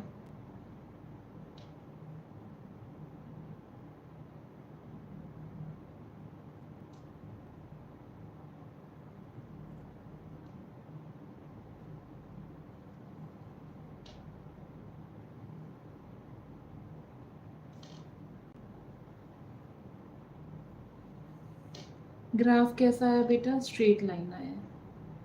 ओम्स लॉ भी तो यही कहता है ना। अब बात आती है कि हम इसका आर कैसे निकालेंगे, है ना। अगर हमारे पास ये लाइन आई है, इसका मतलब जो इसका क्या है, स्लोप है, वो निकालना है। जो स्लोप यहाँ पे होगा वही स्लोप यहाँ पे होगा। और स्लोप कैसे निकालते हैं, स्लोप निकालते हैं टेंजेंट थीटा से। स्लोप कैसे निकालते हैं, टेंजेंट थीटा से। और टेंजेंट थीटा कैसे निकालते हैं, परपेंडिकुलर अपॉन बेस। परपेंडिकुलर कितना है, जैसे मान लो हम ये वाली डिस्टेंस ही ले रहे हैं, इसका परपेंडिकुलर कितना है, 1 है। परपेंडिकुलर कितना है, 1। बेस कितना है, 3.4, है ना। बेस कितना है, 3.4 है, बस।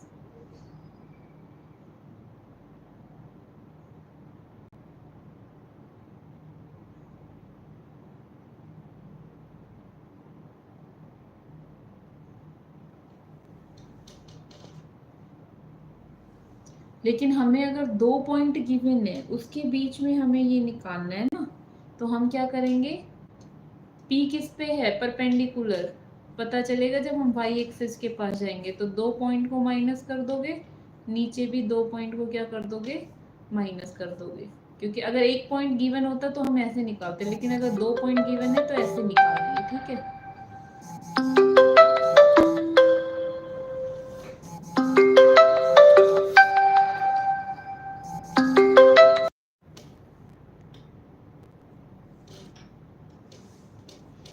तो इसमें हम क्या करेंगे,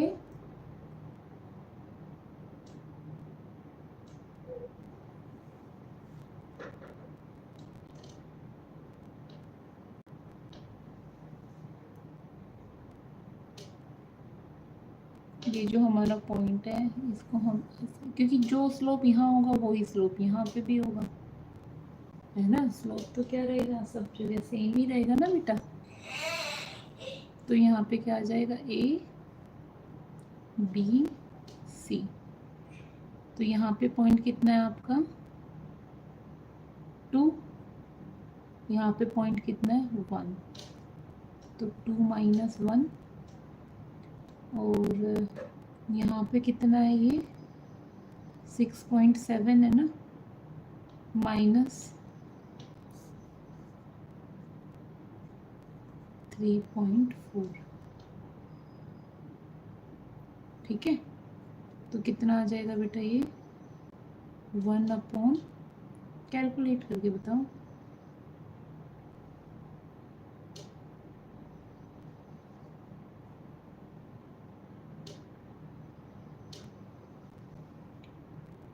1/1.333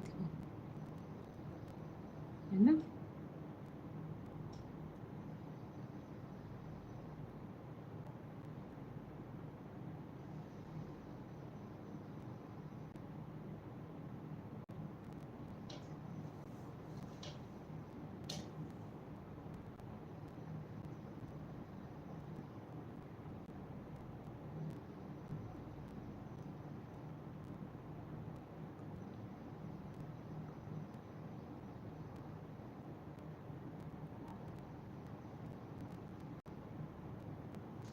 बेटा ये क्वेश्चन है ना, आप रहने देना, अभी मिस प्रिंट है कुछ वर्ड, तो मुझे लग रहा है ये थोड़ा गलत है। हम एक क्वेश्चन करते हैं।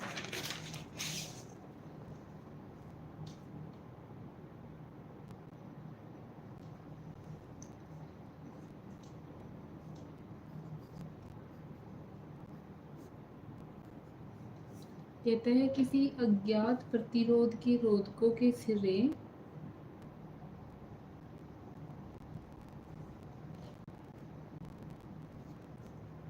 किसी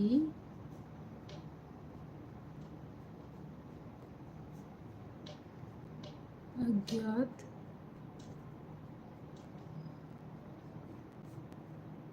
प्रतिरोध के प्रतिरोधक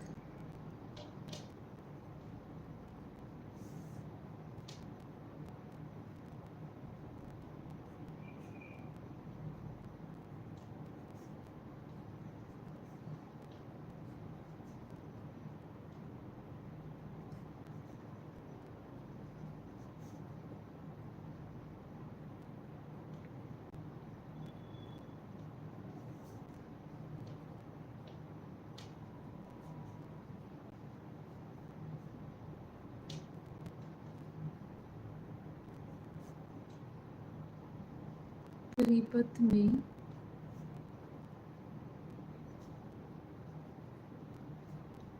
विद्युत धारा प्रवाहित होती है,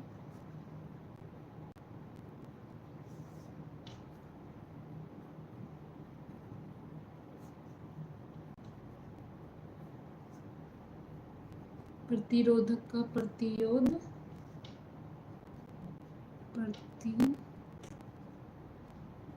प्रतिरोधक का प्रतिरोध परिकलित कीजिए।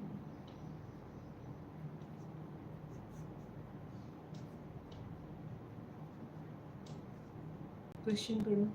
एक अज्ञात प्रतिरोध के प्रतिरोधक के सिरों से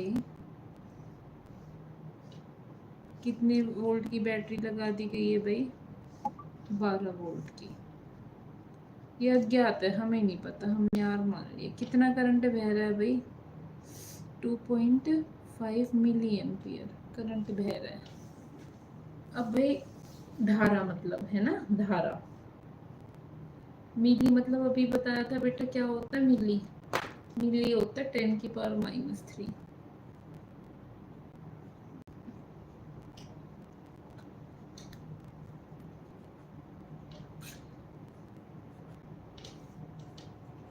आर बताना है बेटा। ओम्स लो क्या कहता है, आर क्या होता है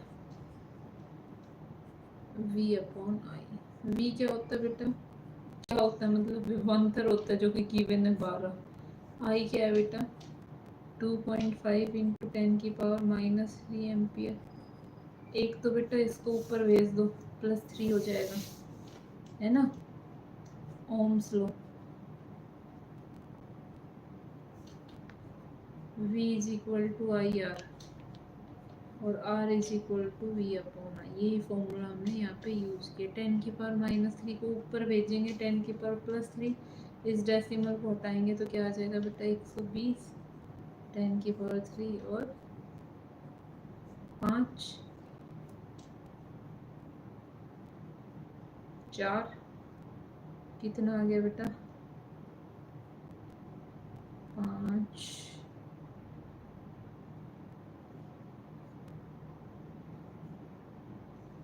10⁻।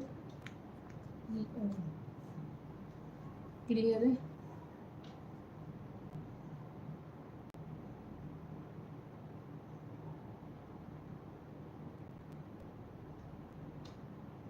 यहाँ तक क्लियर है बेटा। सीधा सीधा हमने क्या लगाया है, बस ओम्स लॉ लगाया और कुछ नहीं लगाया।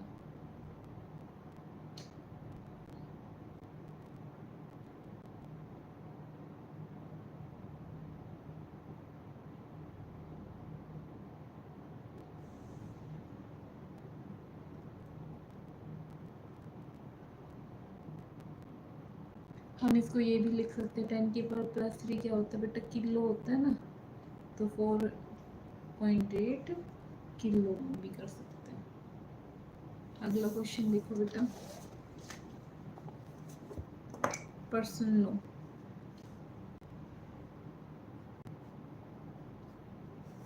कहते हैं कि 9 वोल्ट की किसी बैटरी को कुछ प्रतिरोधकों के साथ श्रेणी क्रम में जोड़ा जा रहा है।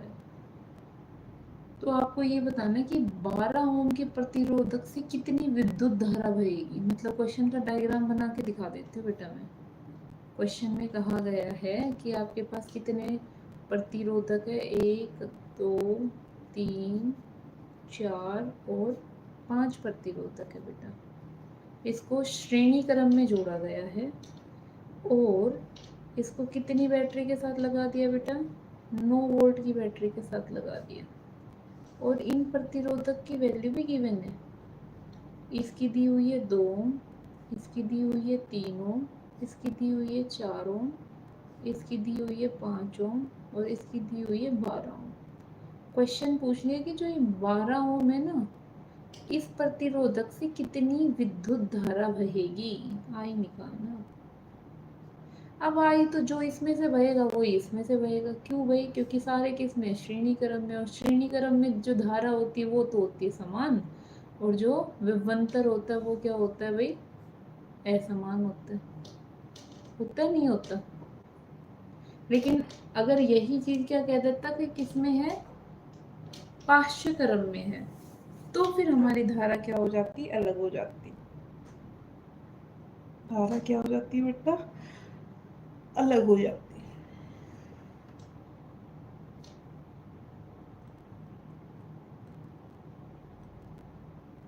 तो ये करंट आया, यहाँ पे आई करंट गया, जितना करंट बाहर निकला R2 में भी वही करंट गया, आई इसमें भी आई, इसमें भी आई, इसमें भी आई। तो आई तो क्या है, कांस्टेंट रहेगा। किसमें, श्रेणी क्रम में।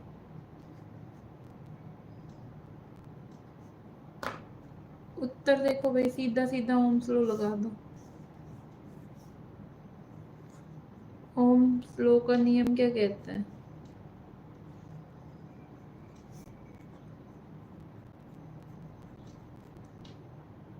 IR V कितना है, 9 वोल्ट, R कितना है, 12 ओम।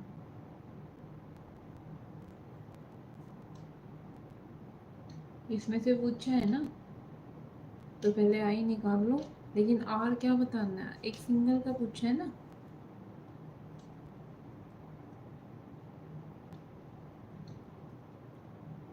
ये सारे किस में है बेटा, सीरीज में है ना। पहले आई निकाल लो।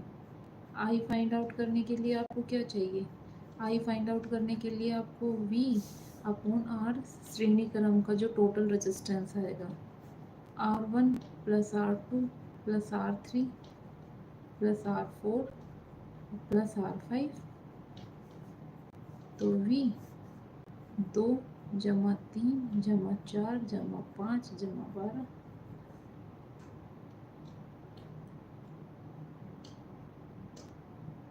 दो नहीं है ना, 0.2 है बेटा ये, 0.3 0.4 0.5,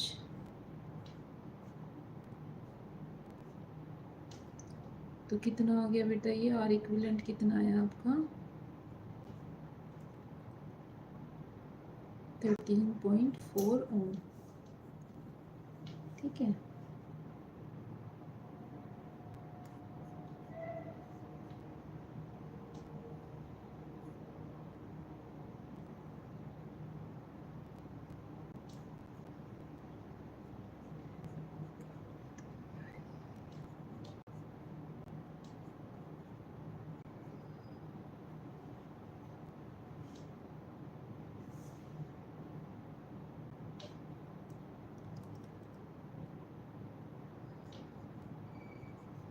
नोट डाउन कर।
समझ आया?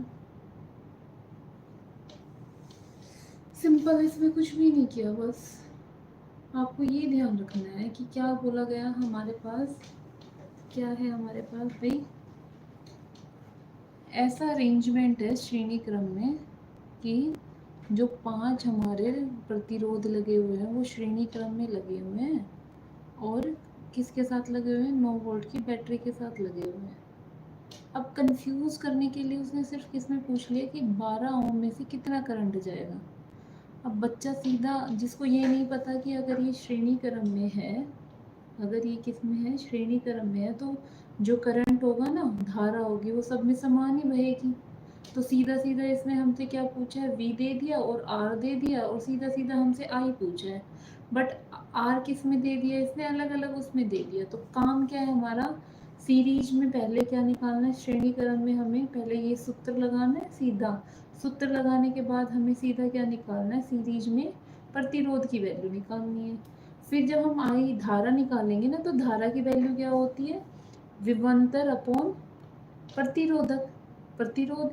तो जो प्रतिरोध की वैल्यू बच्चे क्या करेंगे, सीधा 12 रख देंगे। जिसको ये नहीं पता होगा कि सीरीज में धारा सेम बहती है, जिसको ये पता होगा सारा धारा सेम बहती है, तो वो R ना रख के किसका वैल्यू रखेगा, जो इक्विवेलेंट प्रतिरोधक आएगा ना, उसकी वैल्यू रखेगा। तो इसमें जब हमने सबको जोड़ दिया तो कितना आया हमारा, 13.4 आया, 13.4 आया। अब सीधा आई की वैल्यू लगा दो। ओम्स लॉ से आई क्या होगा तुम्हारा, V अपॉन R होगा। R 12 ओम ना लेके क्या लोगे भाई तुम, 13.4 लोगे, क्योंकि जो धारा इसमें से जाएगी वो ही धारा 12 ओम में से भी जाएगी। ठीक है, अगला क्वेश्चन करें। अगला क्वेश्चन कहता है 176 ओम। क्वेश्चन लिख देती हूँ मैं, एक सेकंड बच्चा, एक सेकंड।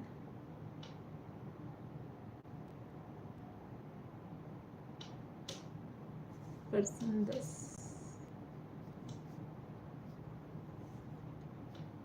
176 ओम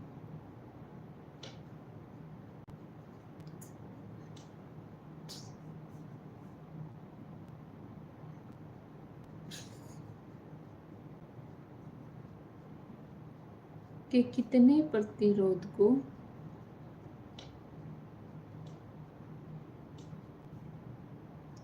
पार्श्वक्रम में संयोजित करें, को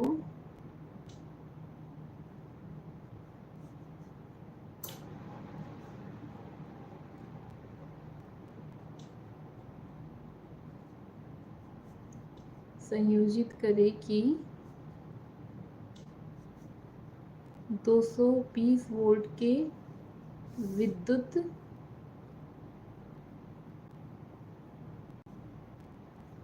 स्रोत के संयोजन से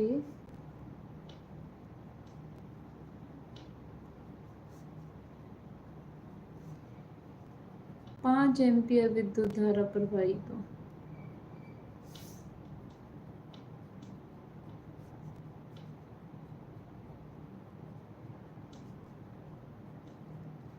क्या क्या गिवन है बेटा, देखो प्रतिरोध की वैल्यू गिवन है 176 ओम, तो लिख दो पहले। R गिवन है 176 ओम। विभवांतर गिवन है आपको 220 वोल्ट। I गिवन है बेटा, मतलब धारा गिवन है आपको 5 एम्पियर। आपको ये बताना है कि कितने प्रतिरोधक, मतलब नंबर ऑफ काउंटिंग बतानी है, n बताना है। तो ये सब किस में जोड़े बेटा, पार्श्वक्रम में। पार्श्वक्रम का जो फॉर्मूला होता है वो क्या होता है बेटा, 1/R1 plus 1/R2 plus 1/R3। कितने हैं हमें नहीं पता, वो तो हमें निकालना है ना बेटा। तो क्या करेंगे हम, कितने हैं ना हमें नहीं पता, हम n मान लेते हैं। n अपॉन कितना गिवन है, ये 176 गिवन है। 1/R क्या कर देंगे बेटा, इक्विवेलेंट कर देंगे। ठीक है ना, क्या कर देंगे, R इक्विवेलेंट कर देंगे। अब ओम्स के नियम से क्या होता है बेटा, ओम के नियम से V क्या होता है, IR होता है बेटा। यहाँ पे V की वैल्यू कितनी है मेरा बच्चा, 220।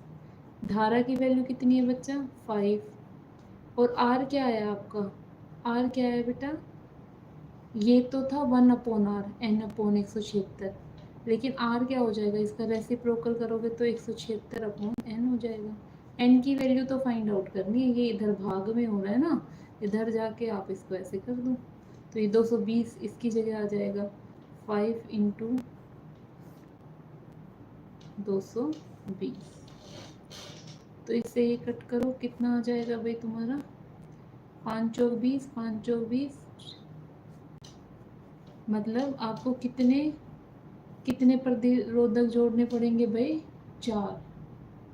कितने प्रतिरोधक जोड़ने पड़ेंगे आपको, 4 प्रतिरोधक जोड़ने पड़ेंगे। क्लियर है, कितने प्रतिरोधक जोड़ने पड़ेंगे भाई, 4 प्रतिरोधक जोड़ने पड़ेंगे।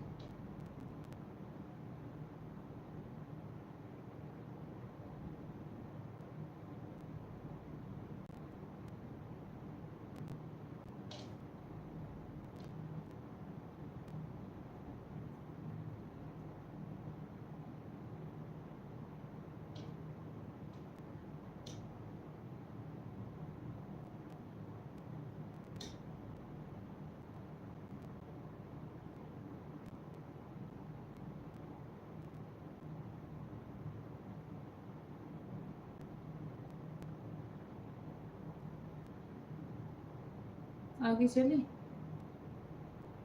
क्या था बेटा, 176 प्रतिरोध के कितने प्रतिरोधक को हम किस में जोड़े बेटा, पार्श्व क्रम में संयोजित करें कि 220 वोल्ट के विद्युत स्रोत के संयोजन से कितनी धारा प्रवाहित हो, 5 एम्पियर की धारा प्रवाहित हो।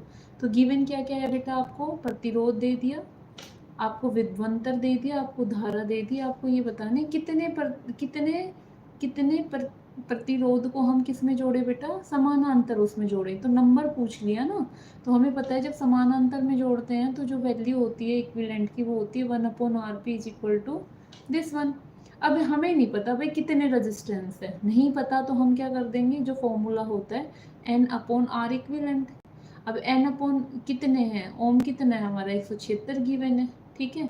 ये तो आया 1/R इक्विवेलेंट, अगर इक्विवेलेंट निकालूंगी मैं R का तो कितना आ जाएगा बेटा, 176/n आ जाएगा। अब ओम्स लॉ के नियम से क्या होगा, ओम्स लॉ के नियम से क्या होगा बेटा, V is equal to I R होगा। V की वैल्यू गिवन है बेटा 220, I की वैल्यू 5, R की वैल्यू कितनी गिवन है, 176/n है। n को आप इधर भेज दो, 220 को आप नीचे ले आओ, तो हमारे जो n है वो कितने आ जाएंगे, 4 आ जाएंगे। 4 प्रतिरोधक को आपको पार्श्व क्रम में क्या करना पड़ेगा बेटा, संयोजित करना पड़ेगा। क्लियर है। अब नेक्स्ट जो क्वेश्चन आता है ना आपका 11वां क्वेश्चन, उसमें ये कहता है कि 6 ओम के प्रतिरोधक है, 6 ओम के कितने प्रतिरोधक है, 3 प्रतिरोधक है, उसको किस तरह से जोड़ें कि एक बार तो उसको जो प्राप्त संयोजन है ना टोटल इक्विवेलेंट वो तो आए 9 ओम, और एक बार कितना है, 4 ओम आए। मतलब आपको ये बताना है कि 2 को श्रेणी क्रम में जोड़ें या फिर पार्श्व क्रम में जोड़ें, ये सब बताना आपको। ये क्वेश्चन एक आपका एग्जाम में आपको जरूर मिल जाएगा, इसमें कोई बड़ी बात है नहीं। वैसे प्रश्न 11 क्या कहता है भाई, यह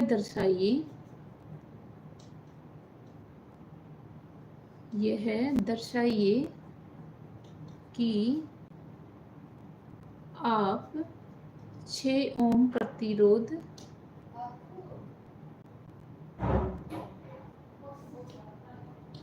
के 3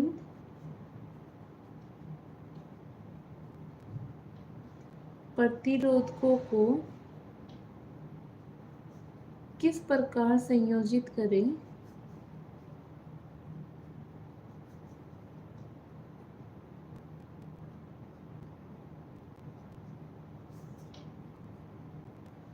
करेंगे कि प्राप्त जो संयोजन आएगा ना, प्राप्त जो संयोजन आएगा उसका जो प्रतिरोध होगा वो कितना होगा। एक में तो इस तरह से अरेंजमेंट करें कि 9 ओम आए, और दूसरे में कितना आए भाई, 4 ओम आए, ठीक है। तो आप कैसे जोड़ोगे बेटा, आप कैसे जोड़ोगे, आप एक बार तो यूं करो, एक को तो लगा दो ऐसे, और बाकी दो को लगा दो ऐसे, मतलब एक को तो 6 ओम और ये दोनों किस में लगा दो, पार्श्वक्रम में। अब देखो पार्श्वक्रम में कैसे सॉल्यूशन करते हैं, 1/r इक्विवेलेंट कितना आ जाएगा, 1/r2 जमा 1/r3। भाई इसको मान लो आप r1, इसको मान लो आप r2, r2 और r3 किस में बेटा, पार्श्वक्रम में ना। r2 की वैल्यू भी 6 और r3 की वैल्यू भी 6, एलसीएम कितना आया बेटा 6, 1 + 1 कितना हो जाएगा 2, 2/6 कितना आ जाएगा 1/3 आ जाएगा। ये तो आया 1/r इक्विवेलेंट। r इक्विवेलेंट कितना आ जाएगा आपके पास 3 ओम, कितना आ जाएगा 3 ओम। अब जो मेरा नया वो बन गया ना, एक तो ये है r1 और एक क्या है r इक्विवेलेंट। तो r1 कितना है मेरे पास 6 ओम और r इक्विवेलेंट कितना है मेरे पास 3 ओम। दोनों किस में है बेटा, श्रेणी क्रम में है। और श्रेणी क्रम में कैसे जोड़ते हैं, दोनों को सीधा जोड़ते हैं, r इक्विवेलेंट। तो r1 का तो हो जाएगा 6 ओम और r इक्विवेलेंट का हो जाएगा 3 ओम। तो कितना हो गया ये आपका 9 ओम हो गया। तो पहला आंसर तो ठीक है। अब दूसरा आंसर आपको बताना है मुझे। दूसरा आंसर क्या बताना है आपको, बताना है, मैं अरेंजमेंट करके दिखा देती हूँ आपको। आपको ऐसे करना है,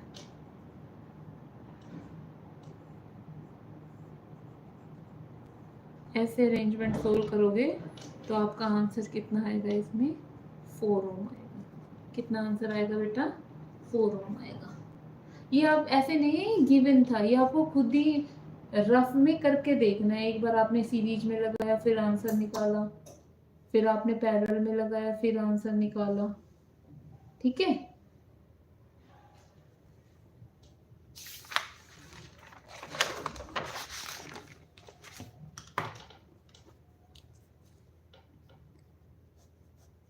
बारहवां प्रश्न क्या कहता है, 220 वोल्ट की विद्युत लाइन है,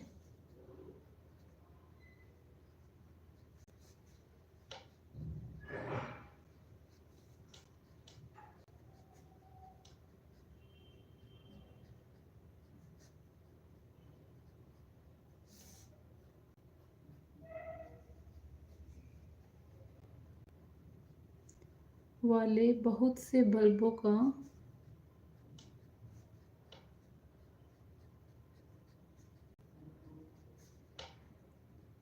अनुपांक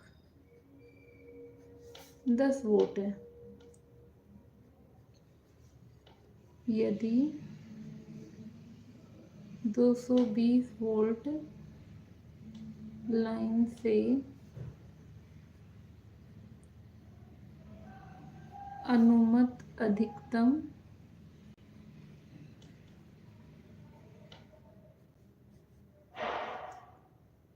विद्युत धारा 5 एम्पीयर है, तो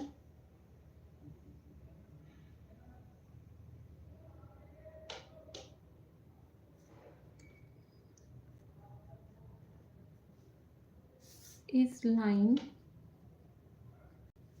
के दो तारों के बीच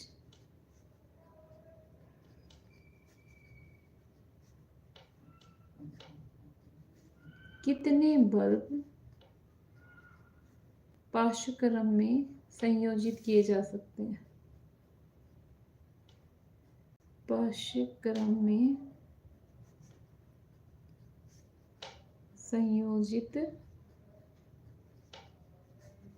किए जा सकते हैं, ठीक है। क्या कहते हैं बेटा, 220 वोल्ट की विद्युत लाइन आ रही है, ठीक है। जब वो लाइन आ रही है ना आपकी, तो जो अनुपांक है वो कितना है बेटा, बल्बों का अनुपांक कितना है 10 वोल्ट है। अब कहता है कि यदि 220 वोल्ट की जो लाइन से अनुमत अधिकतम विद्युत धारा बह रही है 5 एम्पियर की, तो कितने दोनों तारों के बीच में कितने बल्ब किस में संयोजित करें, पांचक्रम में संयोजित करें। मतलब बेटा V कितना दे दिया आपसे, 220 वोल्ट दे दिया। I मैक्सिमम कितना दे दिया बेटा, कितना धारा बह रही है, 5 एम्पियर की धारा बह रही है। कितनी धारा बह रही है बेटा, 5 एम्पियर की धारा बह रही है। पावर कितनी है बेटा, 10 वोल्ट है। अब हमें पता है पावर होती है I इंटू वी, तो हमें तो I निकालना है, तो क्या हो जाएगा बेटा, P इंटू अपॉन में V। P कितना है बेटा 10, V कितना है बेटा 220, तो I निकाल लो 1/22 एम्पियर। अब जो बल्ब है वो कैसे निकलेंगे तुम्हारे, I मैक्सिमम को मैं क्या कर दूंगी, I से भाग दे दूंगी, बल्ब आ जाएंगे मेरे।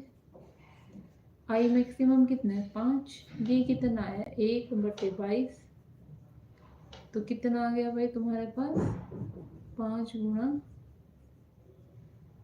110 बल्ब लगेंगे।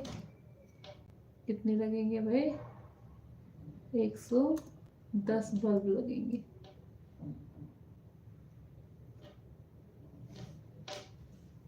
ठीक है,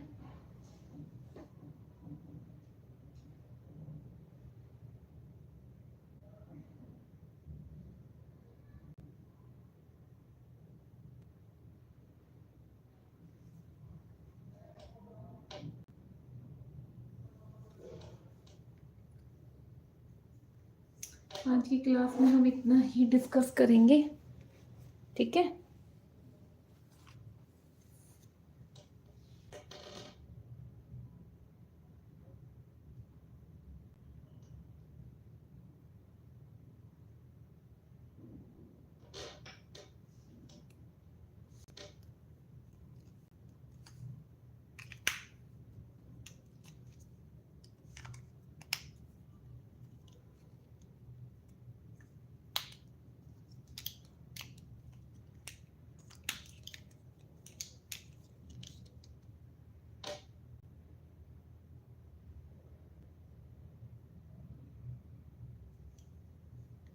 थैंक यू सो मच।